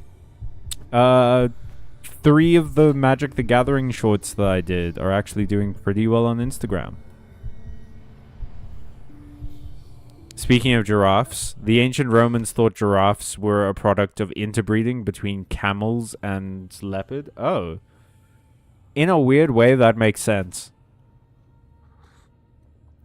Obviously, it's not true. Ha ha ha. Obviously. Couldn't be true.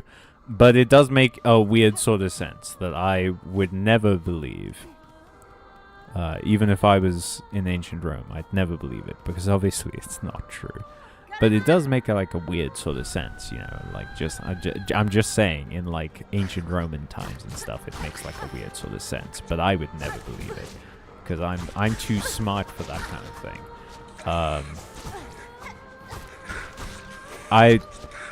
Oh, can I actually let me?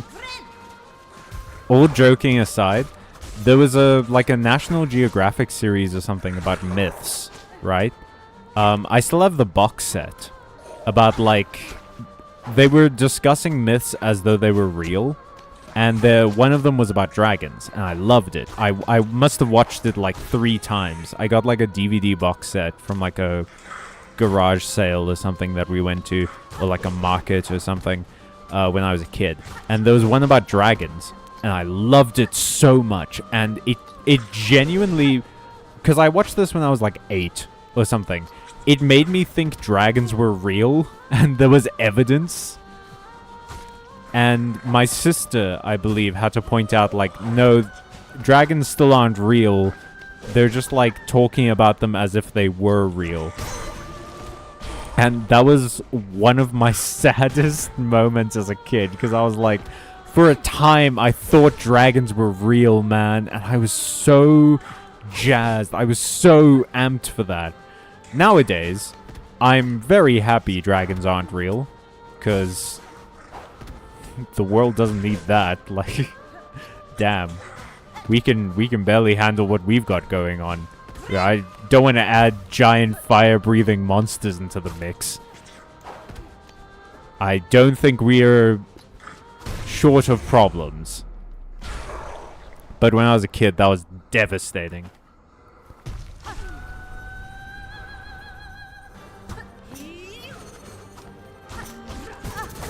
Oh, the multi-hit is so frustrating.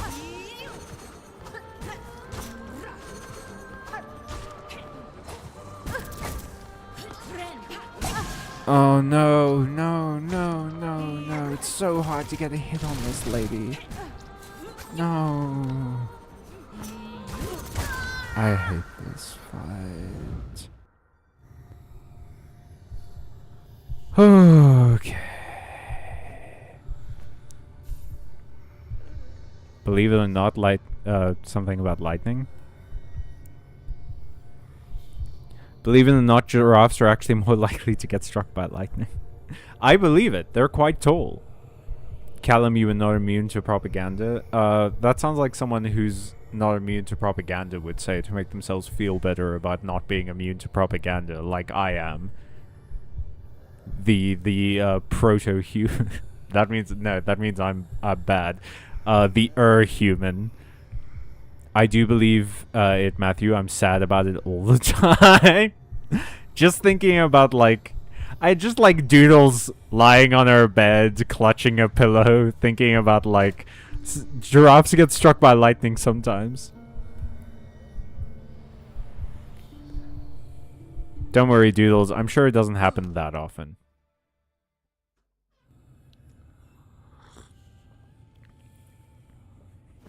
And if it does happen, that's probably how you get into Giraffe Valhalla. Giraffe Val Kilmer. That's probably how you get into Val Kilmer. Is Val Kilmer cool? I forget. Oh, I don't know where we landed on Kenan Thompson. Did anyone look up if Kenan Thompson was still cool? Or if he's, done anything in the recent years that hasn't been great?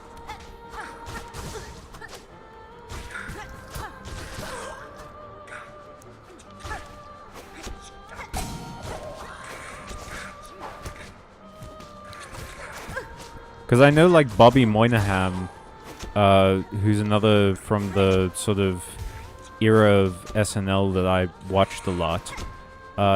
Bobby Moynihan has done a lot of things with, Dropout. And for the most part, Dropout's been pretty cool. They're the small... I don't even know if it was a controversy or if anything really came of it. But I remember they were going to do something with The Rookie. Like the cast of The Rookie or something. And people got all up in arms about that because The Rookie is a propaganda show. That just happens to have Nathan Fillion in it. I think. Or someone who looks like Nathan Fillion.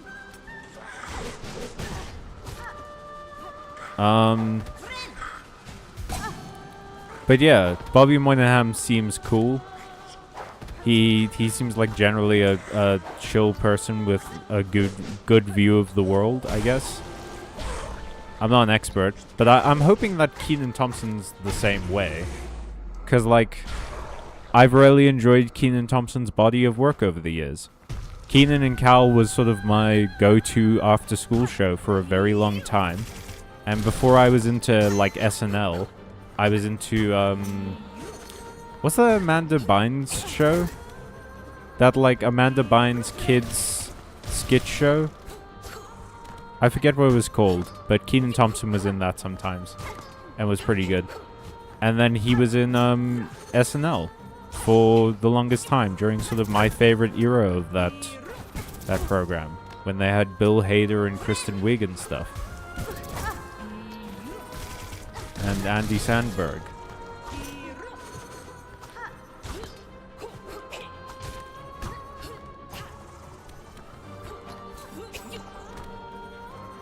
Ooh. Oh, lady, the walls are safe. Come on.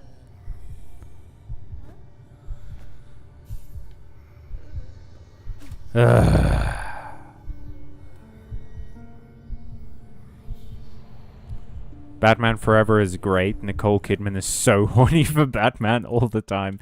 Is that the one where she's Poison Ivy? Because I think that's the only one that I've actually seen of the old Batman movies. I do that. They have no shelter. They're taller than most trees. I'm sorry. Doodles, I'm sorry you have to live with that. I know only one Val Kilmer role. He starred in Batman Forever. Oh, okay. Love it. Kenan Thompson is not a Trump fan, so there's that. Nice. There's that at least. Kenan Thompson was also in Mighty Ducks 2 and 3. Hey! Which role does Kidman have in BF? Yeah, I think, isn't Nicole Kidman... No, wait. If it's Batman... The Batman with Nicole Kidman is, Poison Ivy. I think she's Poison Ivy, right? And the way that they solve it is she kisses Robin, and he's like, I have rubber lips. Or am I thinking of the George Clooney ones?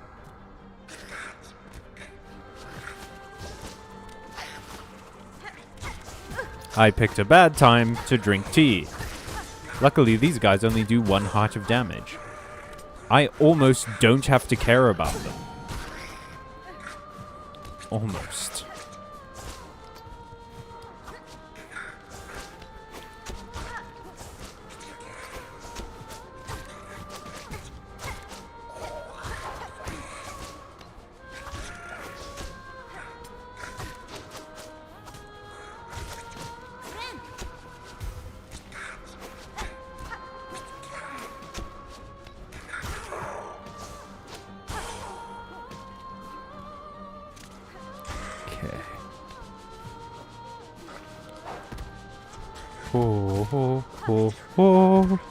Oh, I can sing too, Carlita. And I don't even have to be a fucking diva about it. Oh, I can sing and I can dance and I'll beat your ass. And I'm so cool. And my name is Carmelita or something. And I was an annoying ginger in this one movie. No, in a series of unfortunate events, which is basically the name of this fucking stream series.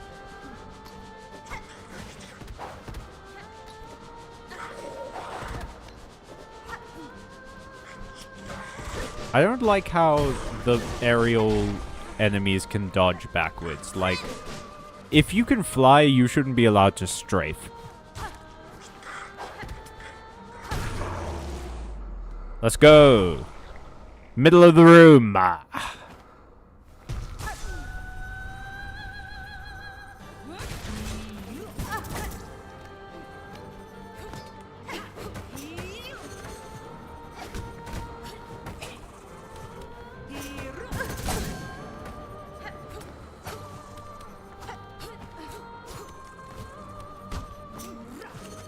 This lady does so much damage that if I get hit by like 1 attack, I basically have to heal.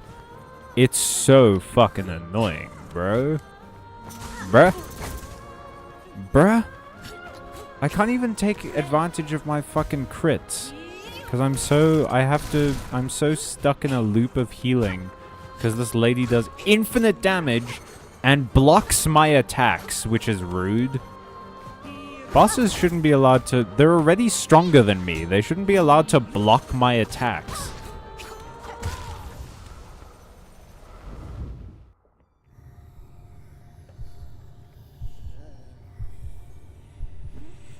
No, Nicole Kidman is not Poison Ivy. Dr. Chase Meriden, Nicole Kidman, appears only in Batman Forever as the female lead. Chase was created specifically for the film. Oh, does she perform evil science? You mean all science? We must return to nature, says Matthew. Matthew coming out as a young Earth creationist was not in my bingo card. God did not intend this for us. Look. I'm not saying I don't believe you, Matthew. I am saying that God has an opportunity to prove it right now by letting me win this boss fight. That would prove it to me. That would be a sign that we have to return to nature. I'm like calling a basket in basketball. This next one's for God. If I get this next basket, God is real and we're gonna be okay.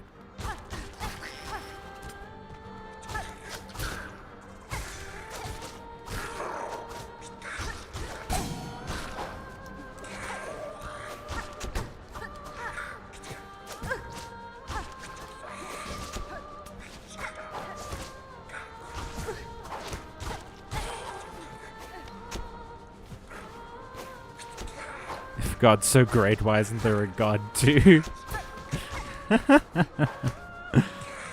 There is, Ole. His name is Jesus. Maybe you've heard of him. Jeezy Crazy?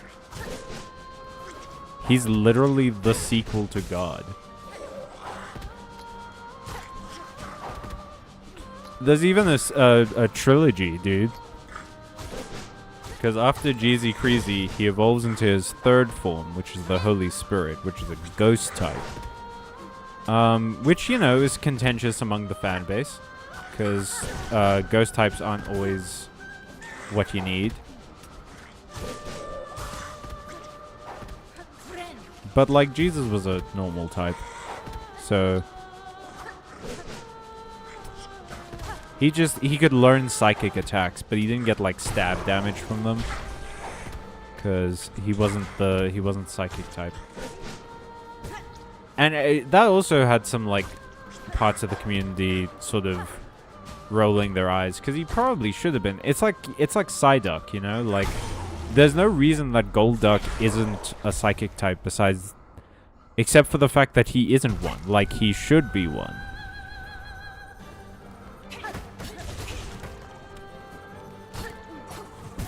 Oh, gosh. Okay, so that only does 1 damage. That's fine. Get hit by a couple of those. Okay. Gotcha. Ho-ho. Oh, she blocked. But then I healed.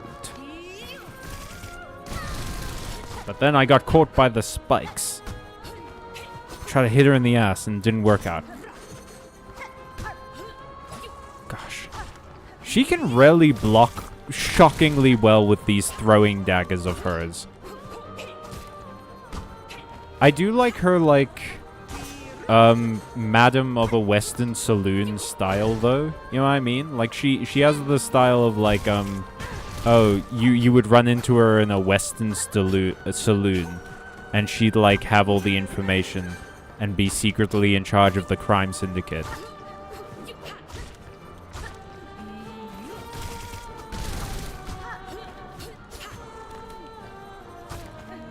Like, she has a bustle. A hustle and bustle. Ooh, fuck yeah.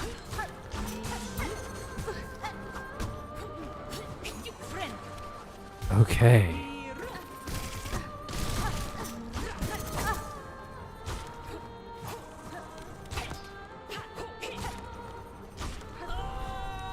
Oh, okay. What did that do? You just mad? Or was that to interrupt my healing? Because that's kind of a dick move. Oh, you throw 2 now. Okay, gotta watch out. She throws 2 sometimes. Oh, and she runs and leaves a trail of spikes.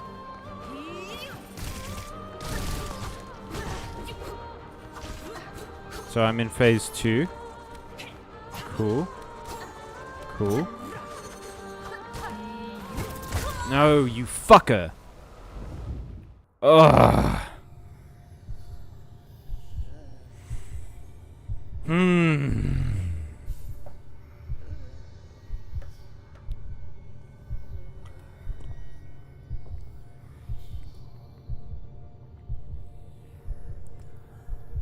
She's a psychologist. Actually, speaking of God, that reminds me of a fun piece of biological law.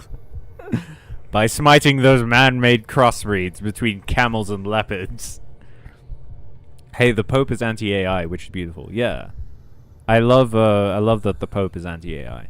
The main godlike figure in Bionicle is the Great Spirit, Matanui, the AI consciousness of the continent-sized robot the Bionicles live inside.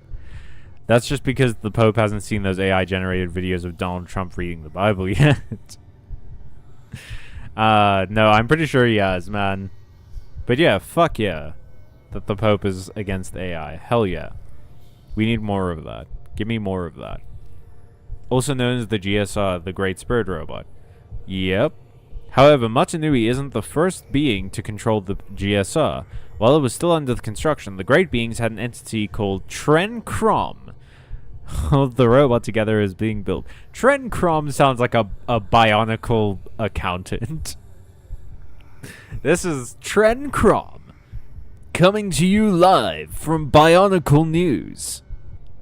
Oh, you know who he sounds like? Trent. I forget his surname, from Ted Lasso, the reporter. Well, they'd have to be AI. I don't believe Donnie can read. She's a reference to Carmen from the opera Carmen, if I'm not mistaken. Yeah, probably.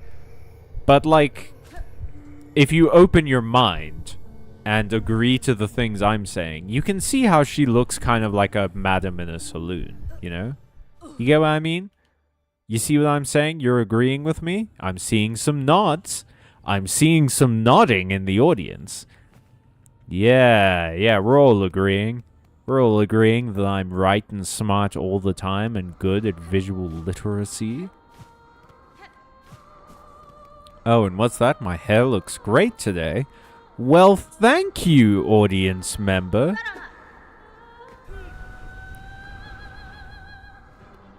I kind of love Trent Crom. Whatever happened to Trent Crom after the GSR came about? Did the great creators just sort of go like, well, Trent, that's your lot. You served your purpose, and now you get to die. We'll see you in Robo Valhalla. Did they send him to the fucking factory in the movie Robots where they get, like, the upgrades done?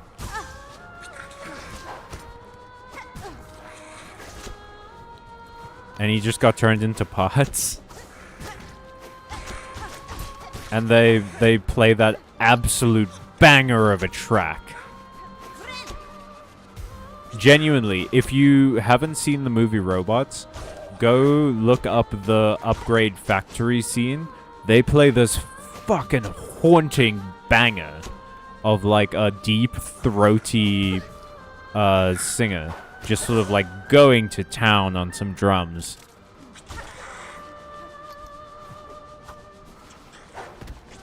That's what I call it when I eat chicken legs. Going to town on the drums. I'm hungry. I had some chowder today. And I gotta say, chowder is a good soup. Chowder might be my favorite soup because it is very much as close to a stew as you can get while still being considered a soup.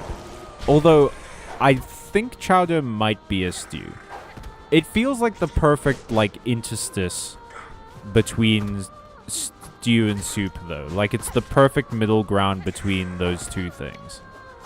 So it might be in its own category.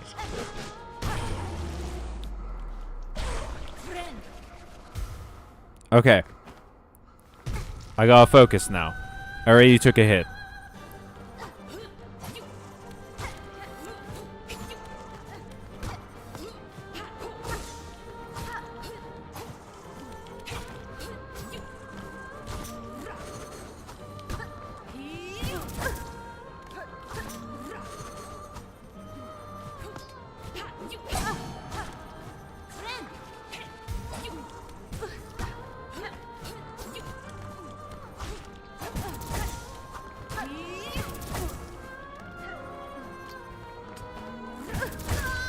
Ah!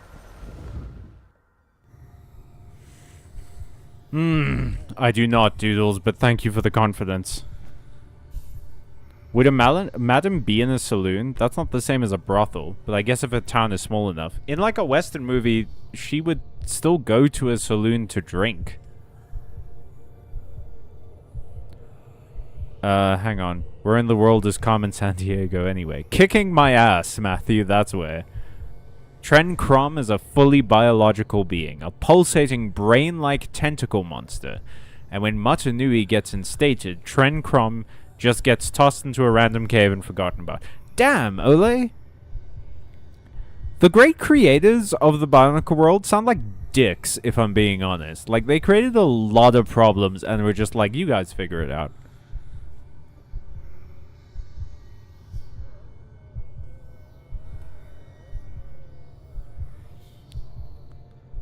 But I guess if the town's small enough. No, Matthew, I don't think that's gonna happen. Please don't make that comparison again, because one of those rights, Matthew, people die over. People get killed for. And the other of those rights is so that a machine built on stealing people's work and killing the planet and telling people to kill themselves can keep going. So no, I don't think that those are ever going to be equivalent. But yeah, Ole, also, I don't think that's going to be possible. AI is too fucking stupid to get to that point, and humans are too fucking stupid to let AI get to that point. Like, we've already become so over-reliant on it that people's critical thinking levels have dropped dramatically. I doubt that we're going to be smart enough to get it to a point where it can be fully functioning. But no, I don't think so, and I don't really appreciate that joke. Yeah, the great beings were written as pretty incompetent despite the godlike technology they created. I wonder why. I wonder why so many worlds create incompetent gods. Is it like a reference to mythology, how the gods were very human-like, and so they generally fucked up a lot and caused a lot of their own problems? What, the brothel doesn't have any drinks? Sad. Okay, dude. Doodles, you're the only person in the world who I'm like, isn't this a fun idea and like a cool reference? I bet people will enjoy this. And then Doodles is just like, support it with evidence, you coward. You cuck. How dare you not say a perfectly accurate sentence in my presence? Saloons and brothels both have drinks. Your imagery is false and you're an idiot.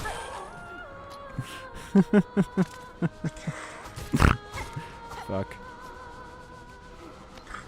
These guys kind of have hats. They have like hoods. That's sweet. It is weird though. I don't know what the aesthetic of the ants are supposed to be. 'Cause like sometimes they seem sort of medieval. I mean, they use a lot of bones and stuff, but like the hoods that these guys are wearing feels very medieval.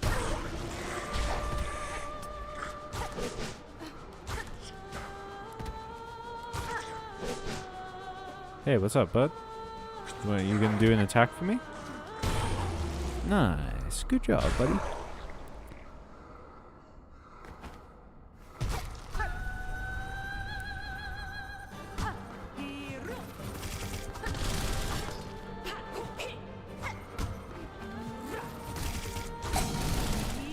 Oh, lucky save from the dice. Okay. Things have gotten real.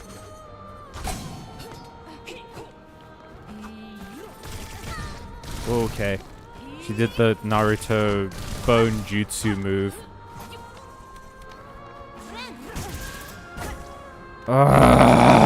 Fucking hate that. I hate that they can interrupt my healing. It's the most frustrating thing in any video game. I hate how long my healing takes, and I don't want to have to, like, give up a tool slot to make it go faster. That's chill, guys. I appreciate you saying sorry, Matthew. It's alright. I know that you were just trying to make a joke. But, that's a sensitive topic for me. So, I'd appreciate it if you didn't. And Doodles, I don't accept your apology. No, I'm kidding. I'm kidding. Yeah, it's chill, you guys.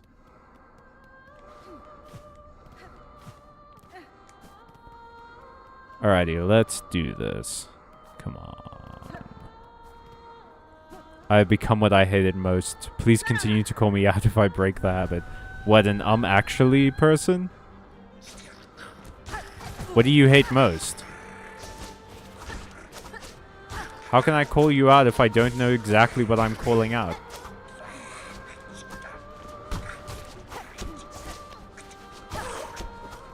Okay. Come on, fly boy.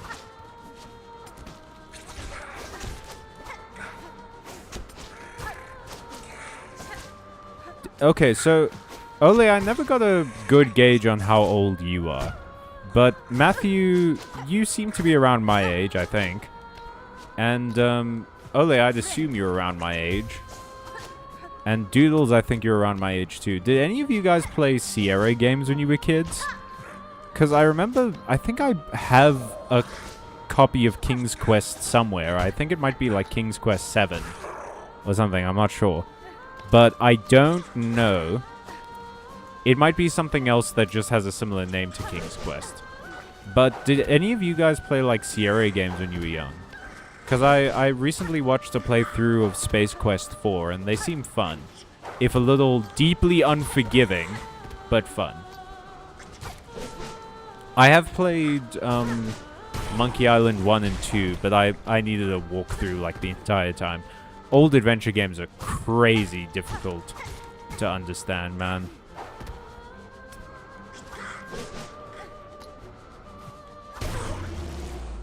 Okay, hang on.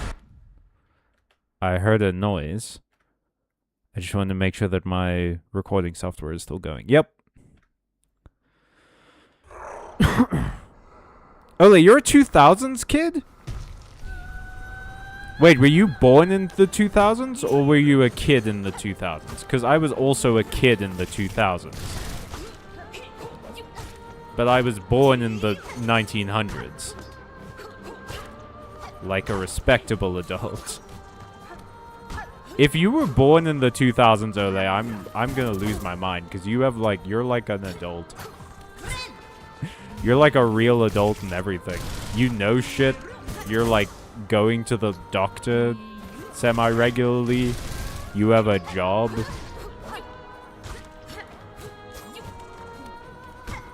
Matthew as well has a job, but Matthew doesn't talk like an adult. So it's easier to... Okay. Okay. Don't you accept my apology? Let's see if you can accept my foot up your ass. Probably not. They're different shapes. Yeah, and actually. I'm 67. Okay, Doodles. Never heard of Sierra Games? Sierra Games made like Leisure Suit Larry, Star Quest, Space Quest, sorry, King's Quest. A lot of adventure games. They were, they also made Loom was one of theirs, I think. They were a big competitor of LucasArts back in the day when LucasArts made games. Arcanum is goated. It's the best game from that era, in my opinion, after StarCraft, of course. I never played Arcanum. I think Emilio has recommended me one of the Arcanum games before. I meant to say I was a kid in the noughties. I was born in 94. What? Oh, shit. Ole, you're like... You're only like 2 years younger than... 2 years older than me. That's crazy. Huh. Excuse you what, Matthew? Excuse you what, exactly? I was born in 1959? Okay, Doodles. Doodles doesn't want to engage in the conversation. And so Doodles is doing other things. Okay, so wait, was Arcanum made by Sierra? I swear there was an Arcanum game that Emilio recommended to me on our like Magic Systems episode. Because Arcanum's the one where you can do either tech or magic, right? And like in tech-heavy areas, magic doesn't work, but in magic-heavy areas, tech doesn't work. Am I thinking of the right series? I also lie on the internet for fun. What an adult things to do. People don't lie on the internet. That's a lie. Yells is funny.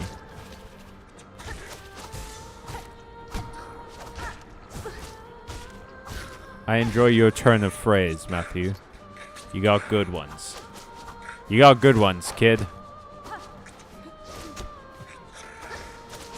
Okay, I'm just missing now. Just let me fucking pogo. You dick. You are not important enough to be giving me this much trouble in this fight. Neither of you. Both of you are B-list. No, in fact, both of you are like C-list enemies in this game at best. No one is thinking to themselves, man, you know who my favorite enemy is?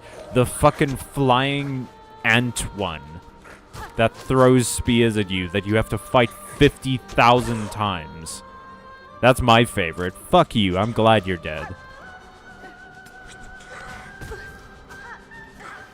I'm gonna wake up from this dream and tell this lady that I'm so glad that her society is dead.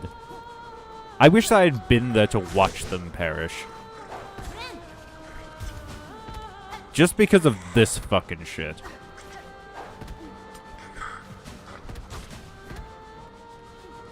The more time I spend in this world, the more I'm, like, ready to let them be consumed by the abyss.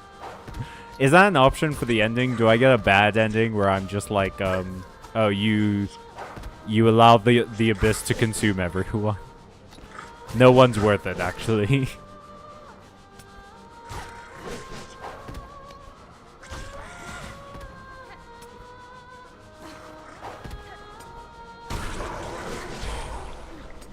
Yeah, that's correct. Oh, about Sierra making Arcanum? Oh, crazy. Oh no, that I got that Arcanum's the one with the magic and the tech. Okay, cool. I think that's what you meant. You pulled a doodles and just said that's right. And I was going off on my complicated relationship with this video game again. She jumps so fucking high. No, you don't get to block my attacks and have projectiles and make the bones come out of the ground and also have jumps that are as high as mine. You have to give me something, dude. I need some advantage in this fight. It's the fucking end of the game, please. I just want to go home. My PTO started yesterday.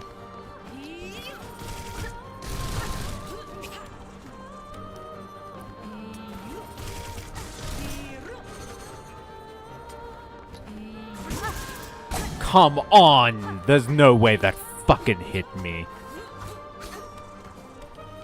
Eat shit. It's like this boss knows when I'm healing, and then they attack. I hate you, Carletta. I am so glad that you are alone, dying slowly in this cave. I'm gonna take your fucking heart, and I'm gonna leave you here. And laugh at the fact that you're alone and dead.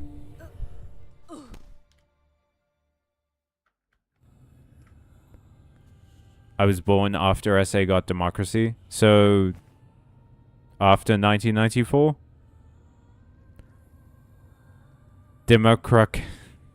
What?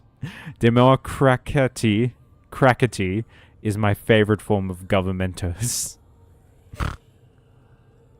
Governmentos, a peculiar flavor that is.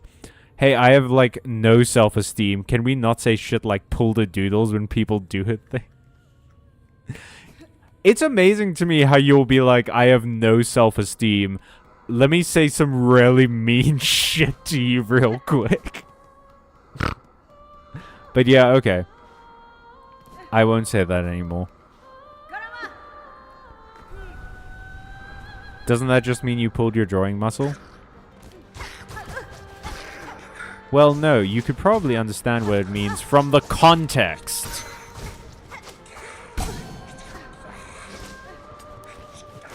The context.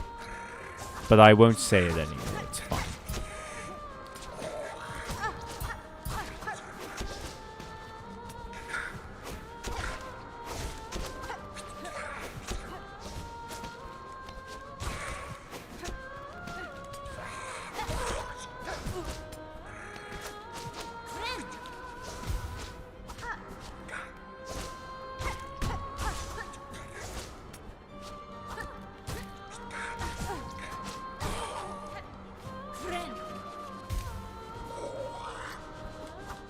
People with no self-esteem are the meanest of them all. That's stupid.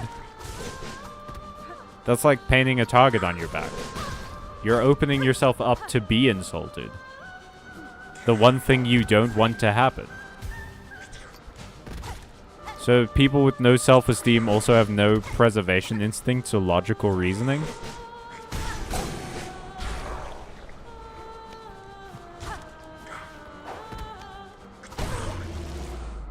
That might be true, actually. Yeah. I mean, I get that it could be true, for sure, but, like, it doesn't mean it's not stupid.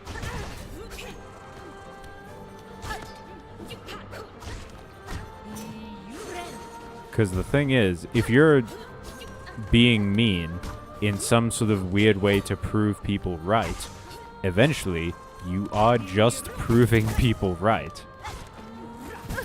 It's like when people, like, distinguish themselves as an asshole. You know what I mean? Like when people go like, oh, but like I'm an asshole. Or I'm a dick or something. So it's like, it's natural that I act like one. And it's like, yeah, dude, but that's not an excuse for that behavior. You're turning it into self-fulfilling prophecy by saying that you are this way, and therefore it's inevitable that you act that way. Hey, what did I do to you this stream in particular, man? No.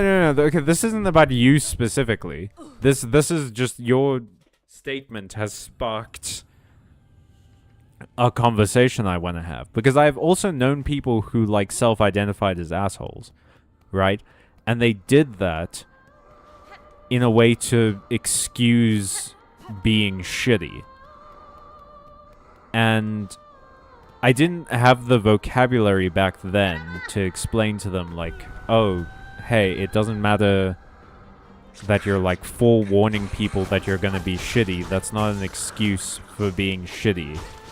You know, you don't get to... You don't get to be, like... It's like if I hit you in the face, but I told you beforehand that I was going to hit you in the face. That doesn't excuse me from doing it. You know?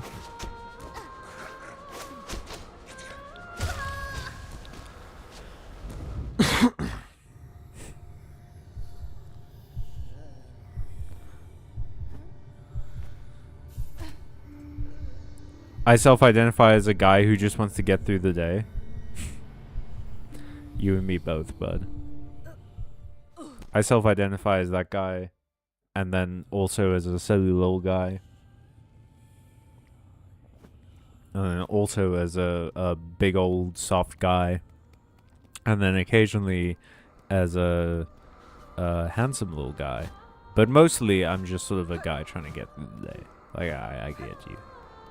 But yeah, it's kind of interesting to me how people create these self-fulfilling prophecies about themselves and then they, like, take refuge in it.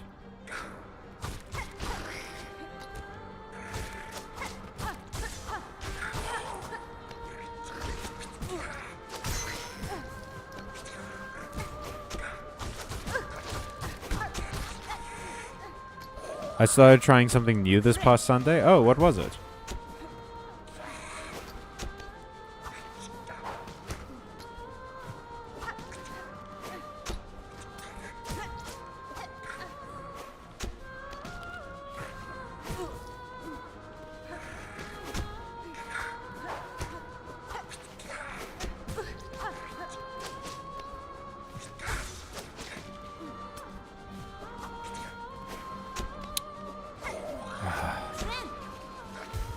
This is my least favorite enemy in the game, maybe.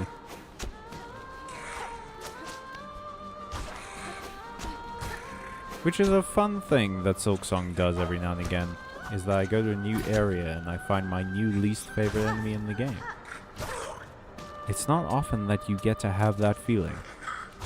A hatred as new and as fresh as the first time you felt it. Oh, I'm gonna have, like, stomach ulcers at the end of this playthrough, man.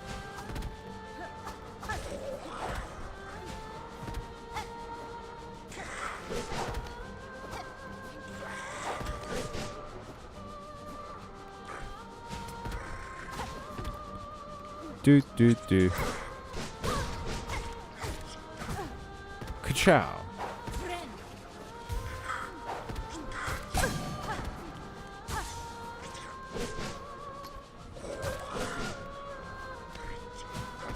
Ka-chow.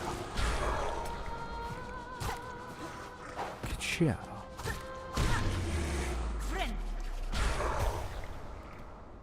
Okay.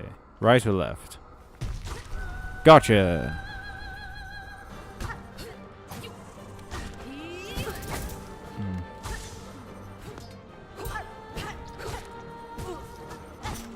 The fucking turned back. I have to like jump to the top of the room to have a safe place to heal. Oh god, okay.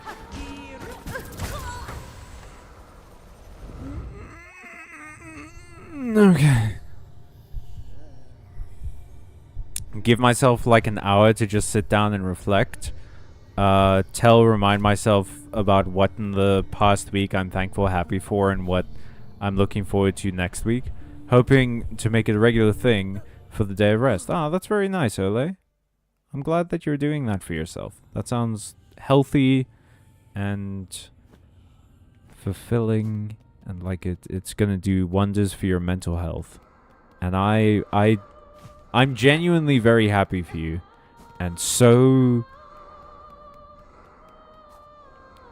I'm not even like full of anger now. It's like quiet. It's like quiet inside my body. There's a deadly sort of silence happening in my mind and soul right now, where I would do just about anything to inflict pain on these ones and zeros. If I had a way to guarantee at this point that these ant people were feeling genuine, actual physical pain when I was hitting them, then I would... Well, no, okay, that's a bit much. Like, I'm frustrated, but that seems like a lot. I started saying that and I was like, ugh. I don't, that kind of sucks to say in here. But yeah, man, I am not having fun. But I also don't want to go through the fucking ball ache of getting back to this area. So I'd rather just beat this boss now and then come back and then go and do the next thing. Because it was a real pain getting here, let me tell you.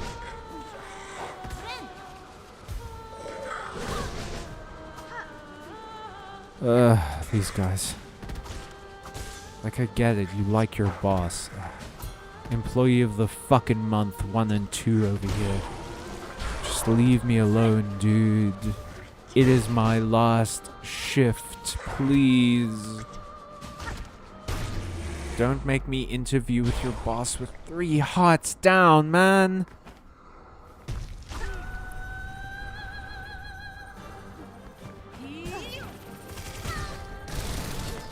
Just kill me. Just kill me. Yeah. Okay. We're resetting on that one. I'm seeing an old favorite teacher from middle school again tomorrow for the first time in several years. That's something I'm looking forward to. Oh. Why? You just like getting lunch or something? Like, what do you mean you're seeing them again? Bros reinventing Sabbath.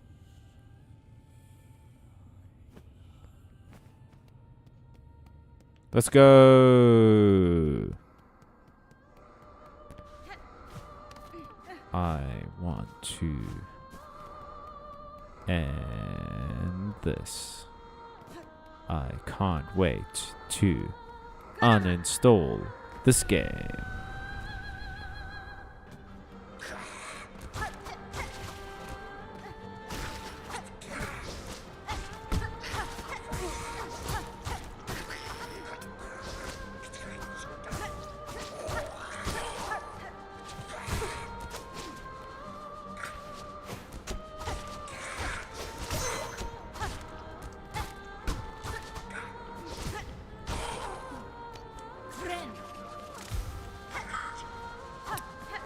And of course it went like really smoothly that time.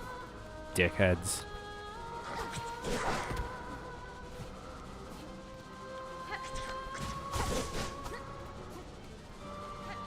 Are you guys gonna cause a problem now?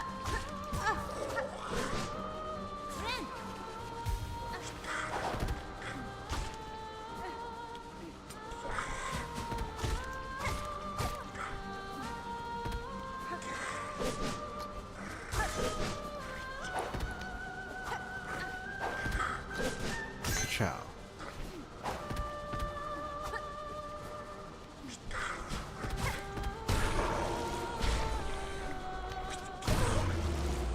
Ka-chow.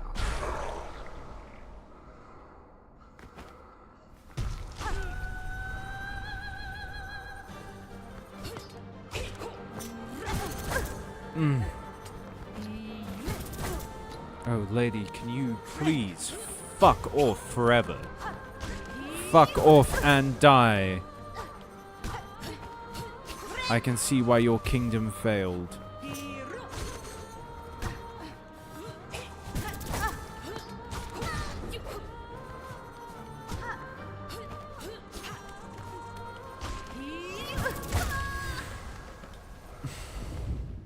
I was doing so well too. I was doing so well too. No. Oh.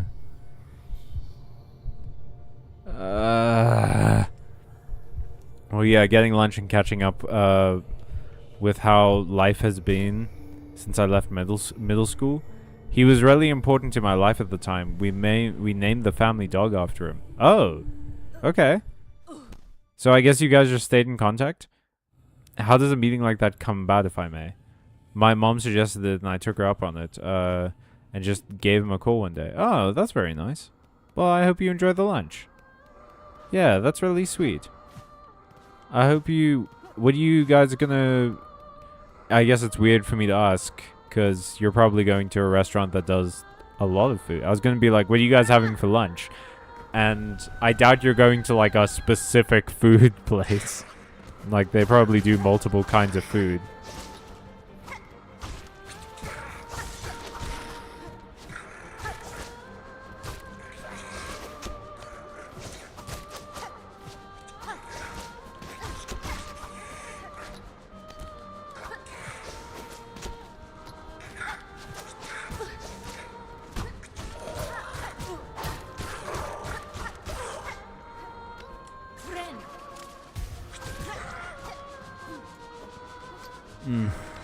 I do not have that many more attempts left in me tonight, if I'm being honest.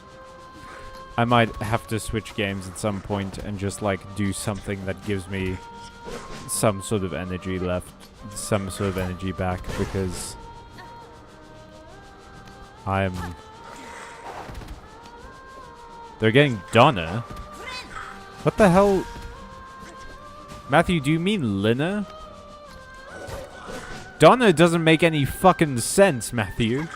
When you combine the words like brunch, it's breakfast and lunch. Or lunch and dinner, which is Lina. But there's no... You combine dinner with the letter O. Okay, I think I have... Where are we at stream-wise? I have, like... a solid 2 more attempts in me. And then I think I would have to switch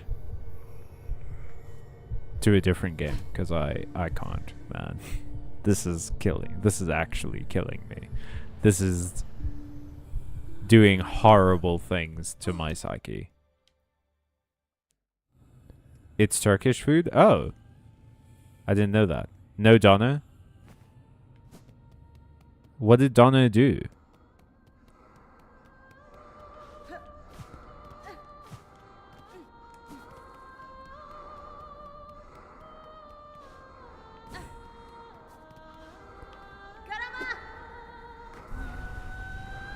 Like Donna kebab? Oh, I have heard about that. Well, I've heard that phrasing. But I thought that just meant like a really good kebab. I didn't think that that was like an actual type of kebab. Because I've only heard of it in like the context of, oh, yeah, that was a pretty good kebab. But yeah, what does Donna entail? Donna was the reindeer that ran over Grandma. Are you sure it wasn't Blitzen? He is going real fast.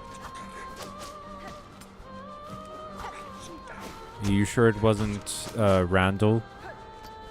Randall Stevenson? The temp reindeer that we got from the South Pole? That's here on the work exchange? I haven't loved the way he's been eyeing Rudolph's job.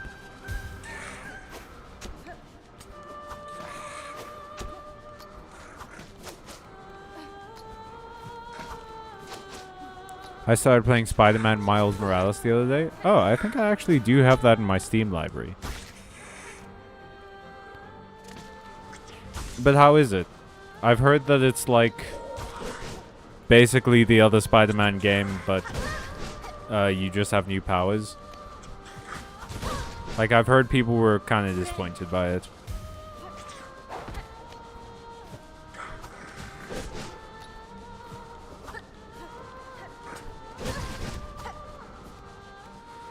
Okay, fellas. Please. Just, like, give me a break.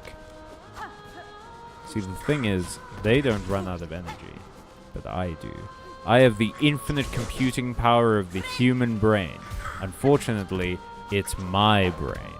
So, you know, kind of balances it out. Well, no, it swings things heavily in their favor. More so than balances anything. But, like...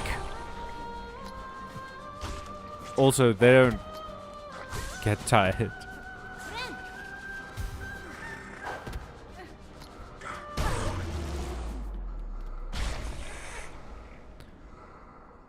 Actually, speaking of generative AI, you know, I remember back in the day when people were like, oh, they can put AI in video games, like generative AI in video games that can actually learn your moves and stuff, and that would be so cool.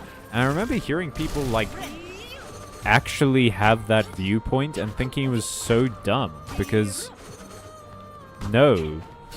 That means you would be fighting basic enemies in a level forever, because they would always learn from your attacks and get better and stronger, and you would never progress. The whole, like, progression of video games is dictated by whether or not you can learn particular enemies' attack patterns in particular areas. In earlier areas, we're not supposed to struggle very much. Okay. They have simple attack patterns. I'm gonna switch games now, because that fucking sucked. That broke me in a way that this game hasn't broken me in a short while now. That one hurt. Okay, give me a second, everybody. Take a look at the cat. Dinosaur Cat is here for us while I pick another game for us to play. That, I don't know.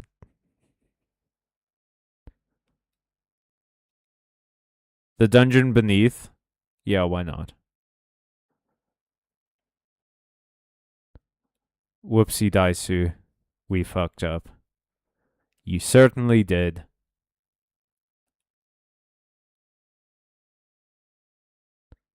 Alright, cat, thank you for your service. There we go. No, wait, hang on. What's the daily challenge? Ooh, Elder Grix. Start with 2 characters and the Crown of Moon of Old. Cursed with fatigue. You can't refresh campfires. That's fine. Whatever. I love Dino Cat. I love Dino Cat too. Donna is like Euros or Shawarma. Ah. Hang on. Yo, that might be the best Spider-Man game. Oh, I guess I misheard what people were saying then. Potentially. Yeah, it plays very similarly except Miles subclass into electric type. That is one of my favorite types. So, Matthew, you really like Spider-Man Miles Morales. Let's go, baby. Hey, wait, who are my guys? Who are my fellas? Sword Dancer has +1 attack while at maximum health, inexhaustible. Ah. And then Channeler, whatever. When an ally dies, attack. Okay. Yeah, we're gonna gain a random level 2 character, actually. Javeliner? Oh, you're an armor build.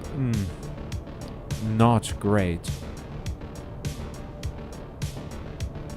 Okay. Yeah, let's go.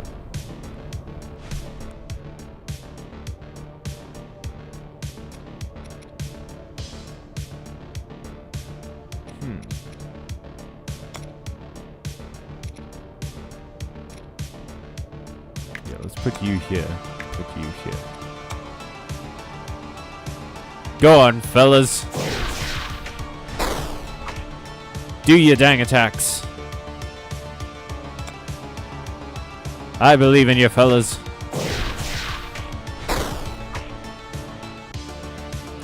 Alright, guys, can we speed it up a little bit? There we go. That's my special guy.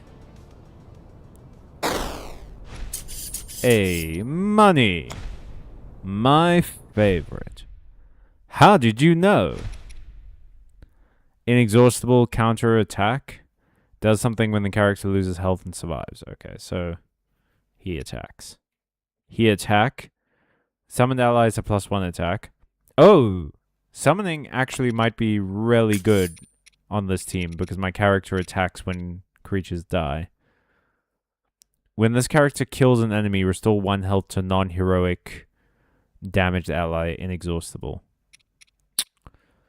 Let's go. Yes. Kill the oozes. Defeat the oozes. Oh, and he does poison. Delightful. Delightful. He's poisonous. My little, whatever you are. My guy. My fella. I didn't forget your name. Not in the slightest. My elf mage. Who is a Fey adept, don't you know? So this game is, the super auto pets put in a dungeon? Yeah, basically. You try and assemble teams to get through the dungeon to fight an elder god at the end. Fun soundtrack. It is bopping, yeah. Go, get that treasure chest. Daddy wants that money, honey. Go, my elf knight. Destroy that treasure chest. Treasure. I want that treasure. Yes. No, shit. Actually, I might be doing too much damage. No. I'm too strong and good and handsome. Fuck. I'm not gonna get the chest. Yeah, Miles Morales is my favorite Spider-Man. He is pretty cool. I haven't watched... I don't know him very well from, like, comics and stuff. But from what I've seen of him in, like, the movies, he's been pretty cool. Okay. Dismiss. Go. Wait, you can only attack in the back row. You can also only attack in the back row. How many of you fuckers can I buy? Oh.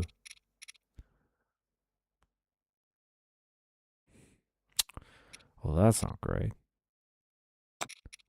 I'm gonna... Wait, hang on. Oh, you attack from the front. Okay, yeah, then you can fuck off. You're gonna go here, and you're gonna go here. Hell yeah, baby, let's do this.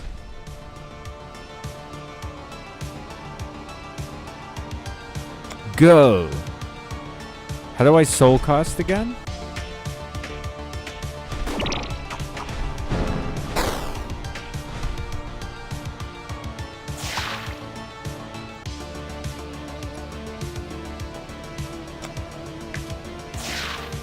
Hey, there's my skeleton.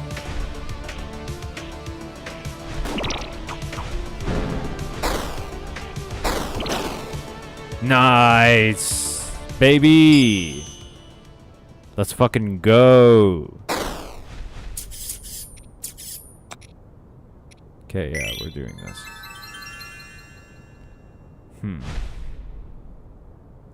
He got cool eye makeup. Aw, I love that for him. Yay. Okay, so this gets us either money or an item. I forget what the purple fire does. I think it lets us upgrade something. This lets us upgrade our equipment, but I don't have any equipment right now. Let's check out the purple fire.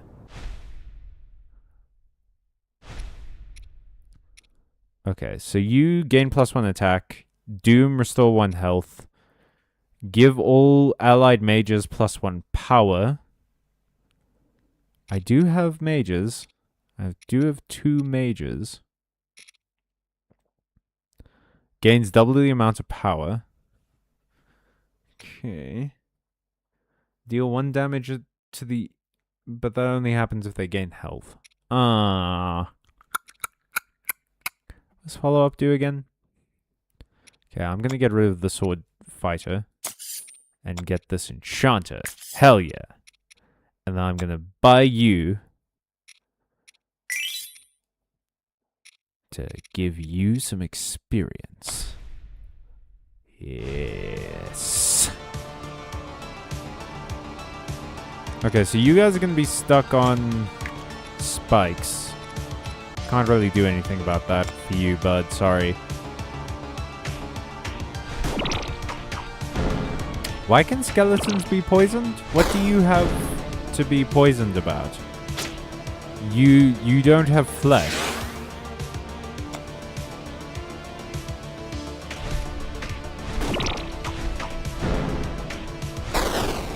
Hey. Oh, and I got the bonus objective. So that means more money. Hell yeah. So that's probably part of the reason I like his electric powers. Yeah, the fact that Miles Morales has electric powers and invisibility is rad. Those are 2 of the coolest powers. Also, great color scheme for the suit. His suit does look awesome. Yeah, it's got a little bit more flavor than the regular Spider-Man's. You gotta listen to Sunflower while playing it, though. It's such a vibe. Okay, we're gonna give that to you. I do want better characters, but I also want gear. You need gear. And I have money. Things for sale! Okay, this one is a lizard folk only. Oh, but my hero is lizard folk. Okay, how much money do I have? I have 8 coins. After a character soul casts, gain +1 armor. I do have a soul caster, so...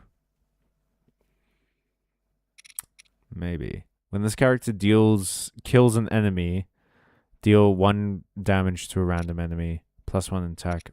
I would rather apply poison, I think. Yeah. I need to start saving up money. Bones can absolutely take poison damage? Why? But, like, my point is that doesn't poison normally attack your, like, vitals? Skeletons don't have vitals. Like, they're animated by magic. Why would poisoning them do anything? Okay.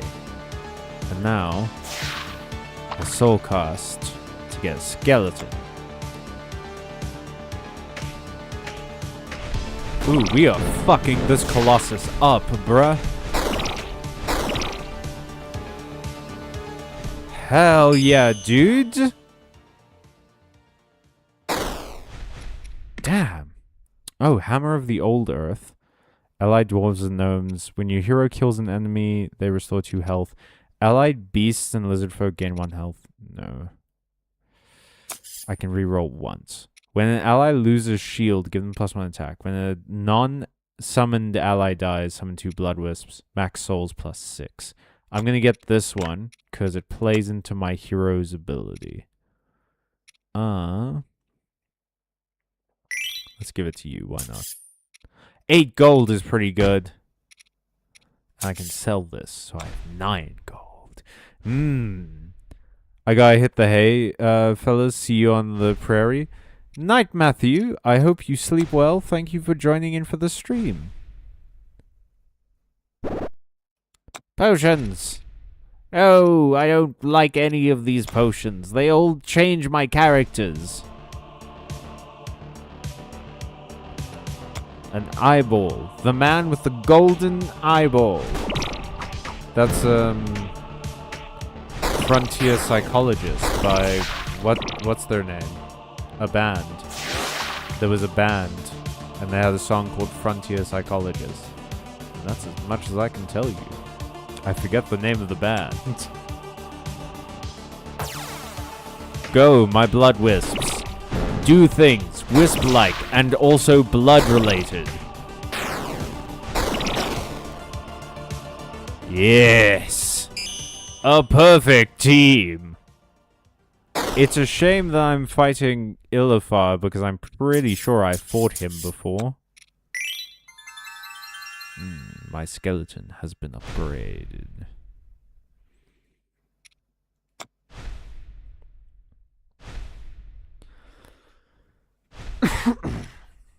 Okay. What do? Poisonous. When a poison character dies, restore 2 health.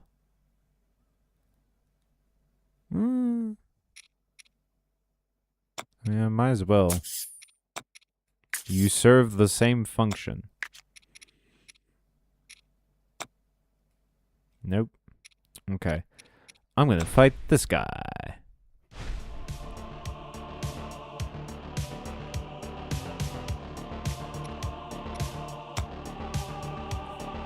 In a deep dungeon. Also, why can zombies... Like, I understand mechanically how they can be poisoned. It just doesn't make a lot of sense to me in terms of, like, its effectiveness. Because a lot of fantasy games don't let you poison things like golems or skeletons or zombies because they're not animated by, like, a nervous system or blood or things like that. They're animated by magic. Okay, we're gonna give this to you. I wanna buy stuff. Let me buy stuff. Okay, +1 attack to mages.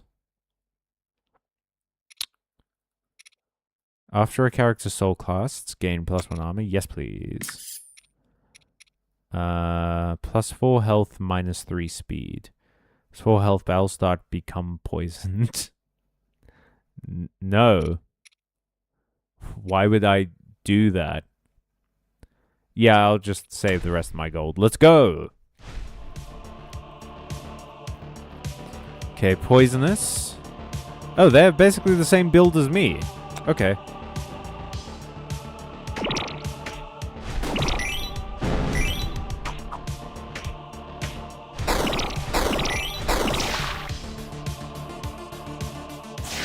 Let's kill that golden wisp, baby!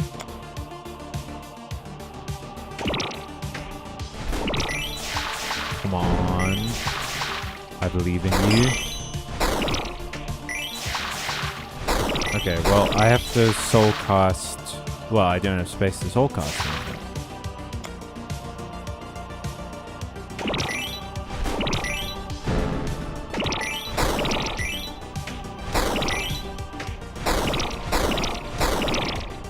Okay, well, I definitely have to soul cast now because my hero is open.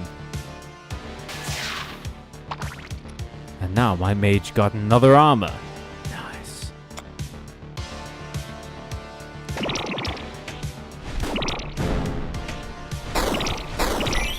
Well.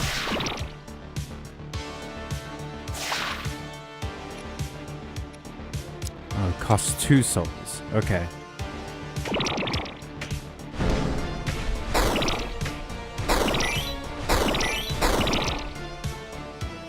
Oh, well, I think we win next round anyway. And I can just summon another skeleton.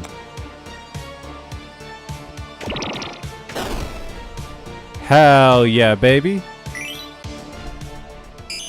Hey, it's getting a little dicey though, which is not great. I don't love that.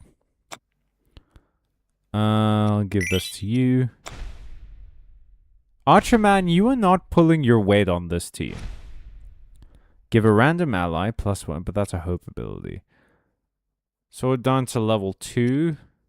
Soul Conduit. Soul cost 1, restore 1 health. Follow up. Gain +1 soul, max souls +1. Okay, yeah, we're gonna do that one. Because that's maybe helpful. I love my fucking gnome fighter just like waggling his stick. Okay. Orb Progenitor. Let's. Oh, fuck. I hate these areas. They make it so much harder for summoning builds. Okay. That's fine. It's fine. It's fine. Doesn't matter. Whatever.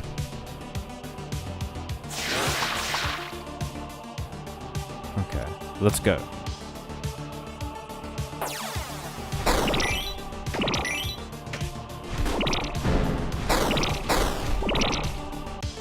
Nice. Alrighty. And now I have space to summon my skeleton. Let's do this, baby. Oh, right. The eyes attack first. But they do like 1 damage.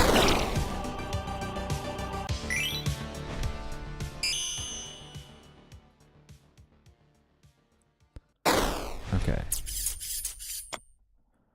Yeah, let's level up our lizard.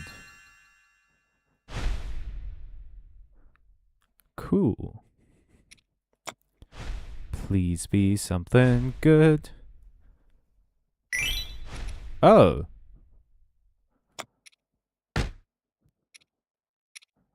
Okay.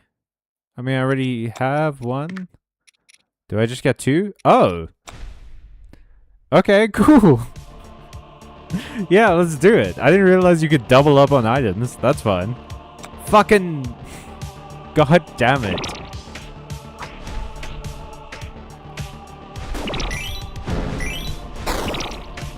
I love summoning in video games so much. But like this game makes it so much harder. Okay. Yeah, we can't summon a skeleton because there's fucking gaps. They have vampires, man. What the shit is this? At least we're like poisoning them, which is good. And I can make a skeleton.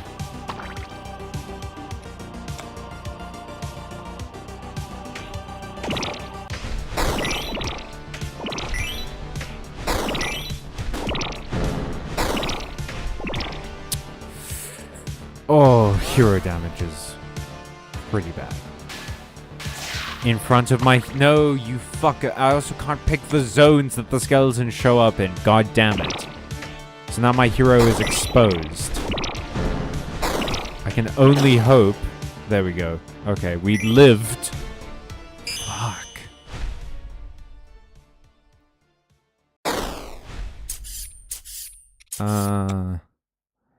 Man, like everyone died in that one, huh? Okay, we're gonna give it to you. I need items, I think. Okay, look, more things. Okay, what's this? Counter gain +1 attack. Follow up. Restore 1 health to damage non-heroic ally. It's not clear what this is for. Okay, well, it's 1 gold, so it's fine. Let's refresh the store. +1 health, +1 speed. When an ally dies, deal 1 damage to the nearest enemy. This character would die. Destroy this instead. Okay. If I buy this, it only leaves me with 2. I can buy this and this. Yeah. Okay, and then at least I have 4 and maybe a better chance. Let's go. Big dog.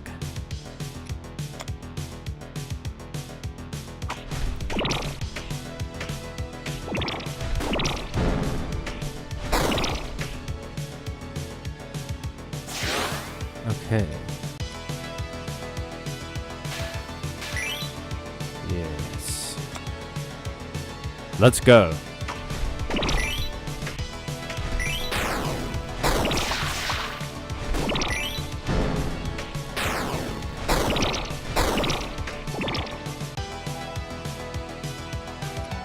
Okay, so we soul cast, get the skeleton. Soul cast again to get the health. Oh, the +4 is crazy. Let's do this.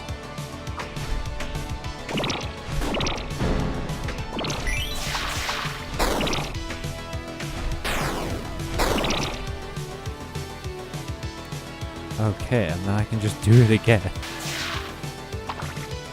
Nice. I have a loop. Holy shit, I have a loop. That never happens to me in this game.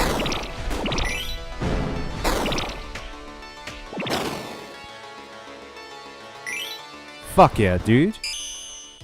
Okay, maybe we're not in that big of a bind as I thought. Yes. Give it to my Skull Mage. Cool. 8 gold. Arbiter's Blade. Give your hero... Battle start, give your hero +3 power and shield. Allied mages can't be exhausted. Give +1 attack to an allied lizard folk, gnome, and elemental. I'm gonna do this.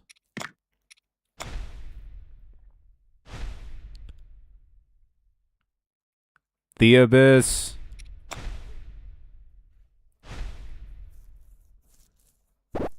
You! I have more potions for sale.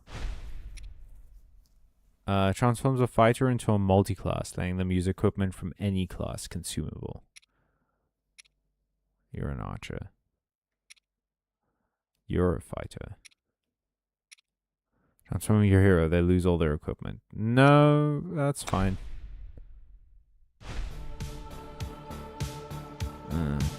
The skeleton one. Okay, let's do this.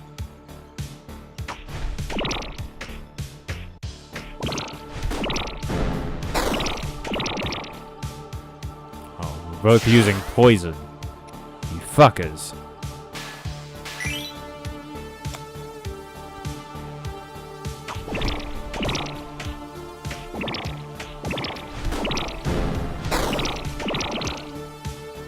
Oh, how did you attack my back row? Okay. That's interesting.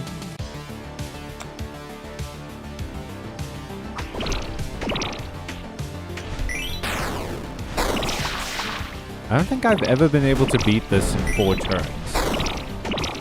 That's always the like bonus, is like beat it in 4 turns. I don't think I've ever been able to do that.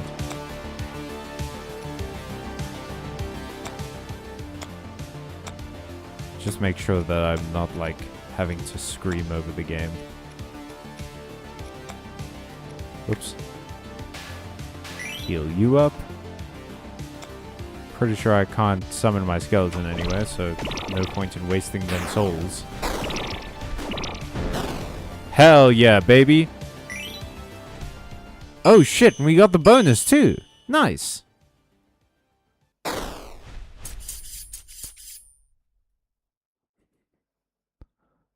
Let's give this to my other mage. who's been with me since the beginning. Oh, what are you? Edric, fencing master. Attacks twice. Oh. That ain't too bad, that ain't too bad. When this character gains power, they also gain shield, scheme, curse the nearest enemy. There's something that the character does not attack. Oh, God knows why they wouldn't attack. I would prefer it if they do. Do I want to swap these two? Oh, Edric just seems sort of better. Yes. Okay, let's go. Unfortunately, I lose the cloak, but that's fine.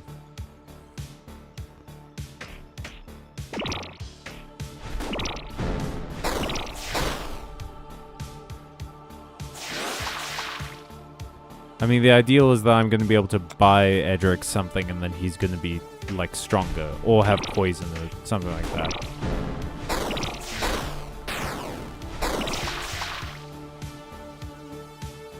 Okay, let's... Oh, fuck.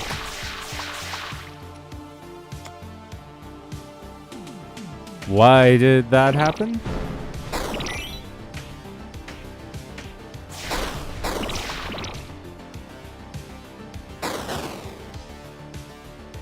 I'm sorry? Oh, shit. I had shield.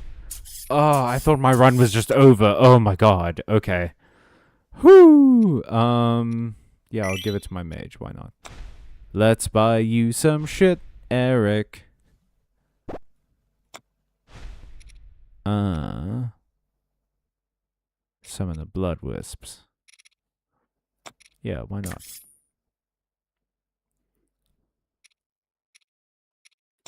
Do this. Human only. Gain 2 gold on death. Round end, gain +1 power. Gain +1 armor. +2 health. Yeah. +2 health. Give a random summoned ally +1 armor. Do I have any elves? Oh, I do have an elf mage. 1 health. +1 attack. Oh, and I can give that to Eric because he's a multi-class. Nice. Hell yeah. So now he's doing 6 attack around. Let's do this. And I have a lost adventurer. Fuck.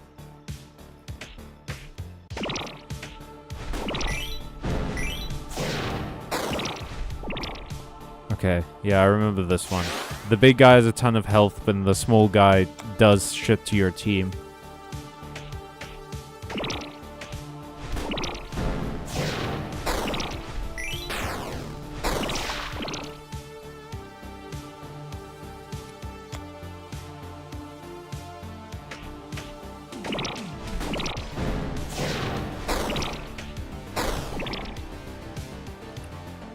But if I kill the big guy, I just win. I don't have to care about the small one. So we can just... I mean, we're doing a ton of damage. Damn.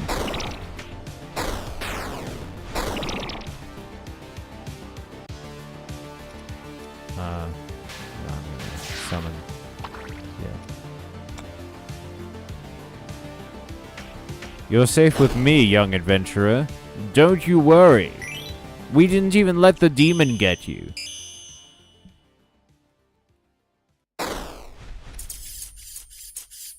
Okay, we're gonna give this to the mage. Yeah. Oh, what do you do? Doom. Oh, you're also a mage. Interesting. Gain +3 power, you say? Do you have items? No, you don't.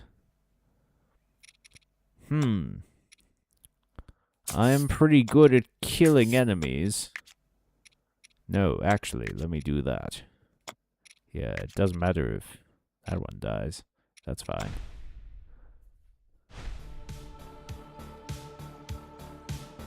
Okay, let's go.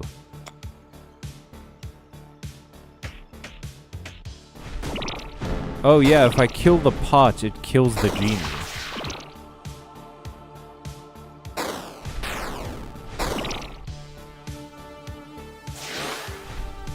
I can summon skeleton. Go. Because the genie keeps getting more and more... Yeah, the genie keeps getting more and more armor at the beginning of every turn. So it doesn't help. But if you can target the pot somehow, the genie just dies when it breaks.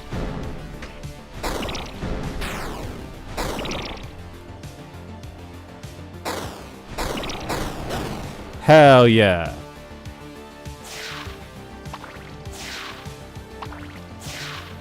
What?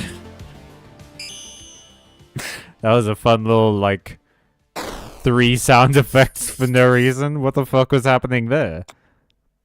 Okay, we're gonna give you the enchanter the thing. Why not? Oh, he has a little shield now. That's so cute. I love him. Okay. Treasure chest. I think we're pretty okay team-wise. I think our team probably isn't going to get very much better. Hatchling egg. Ooh, hell yeah.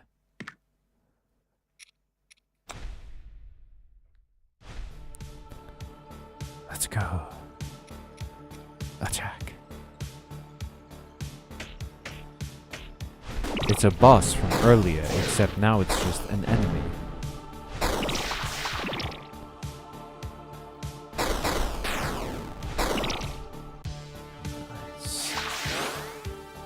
Okay, and we have a summon now.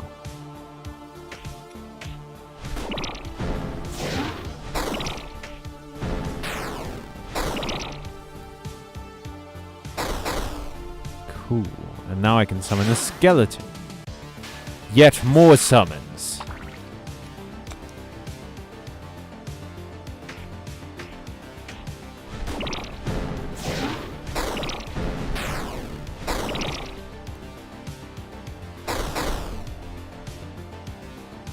Okay, so we don't get the second skeleton because there's not enough enemies to kill in this arena to get soul charges.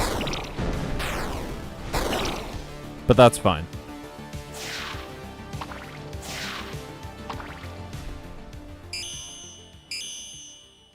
Alright, sick.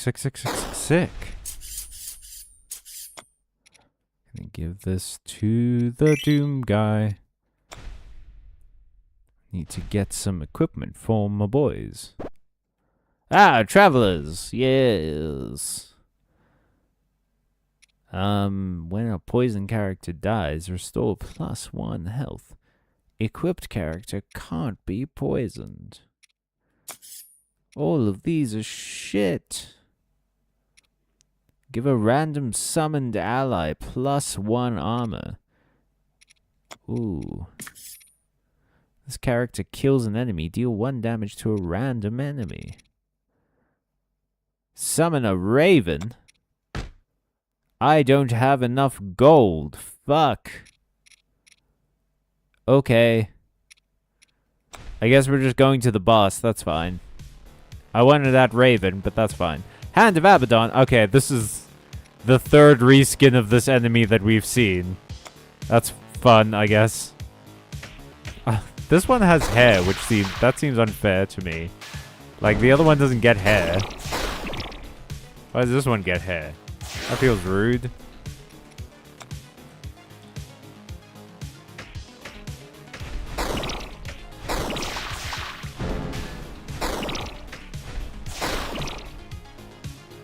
Okay. Let's go.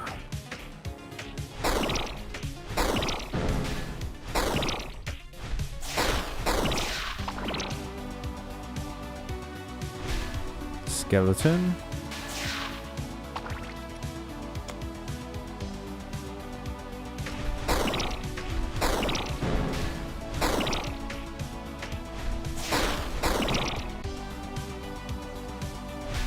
Yet another skeleton. Yes. Okay, I am a little bit worried about the top row now. Please, over there. No, because now this guy can fucking attack my hero. And we've got shield, so... It's not as bad as it could be, but... Please, for the love of Christ, no, you bastard. Come on.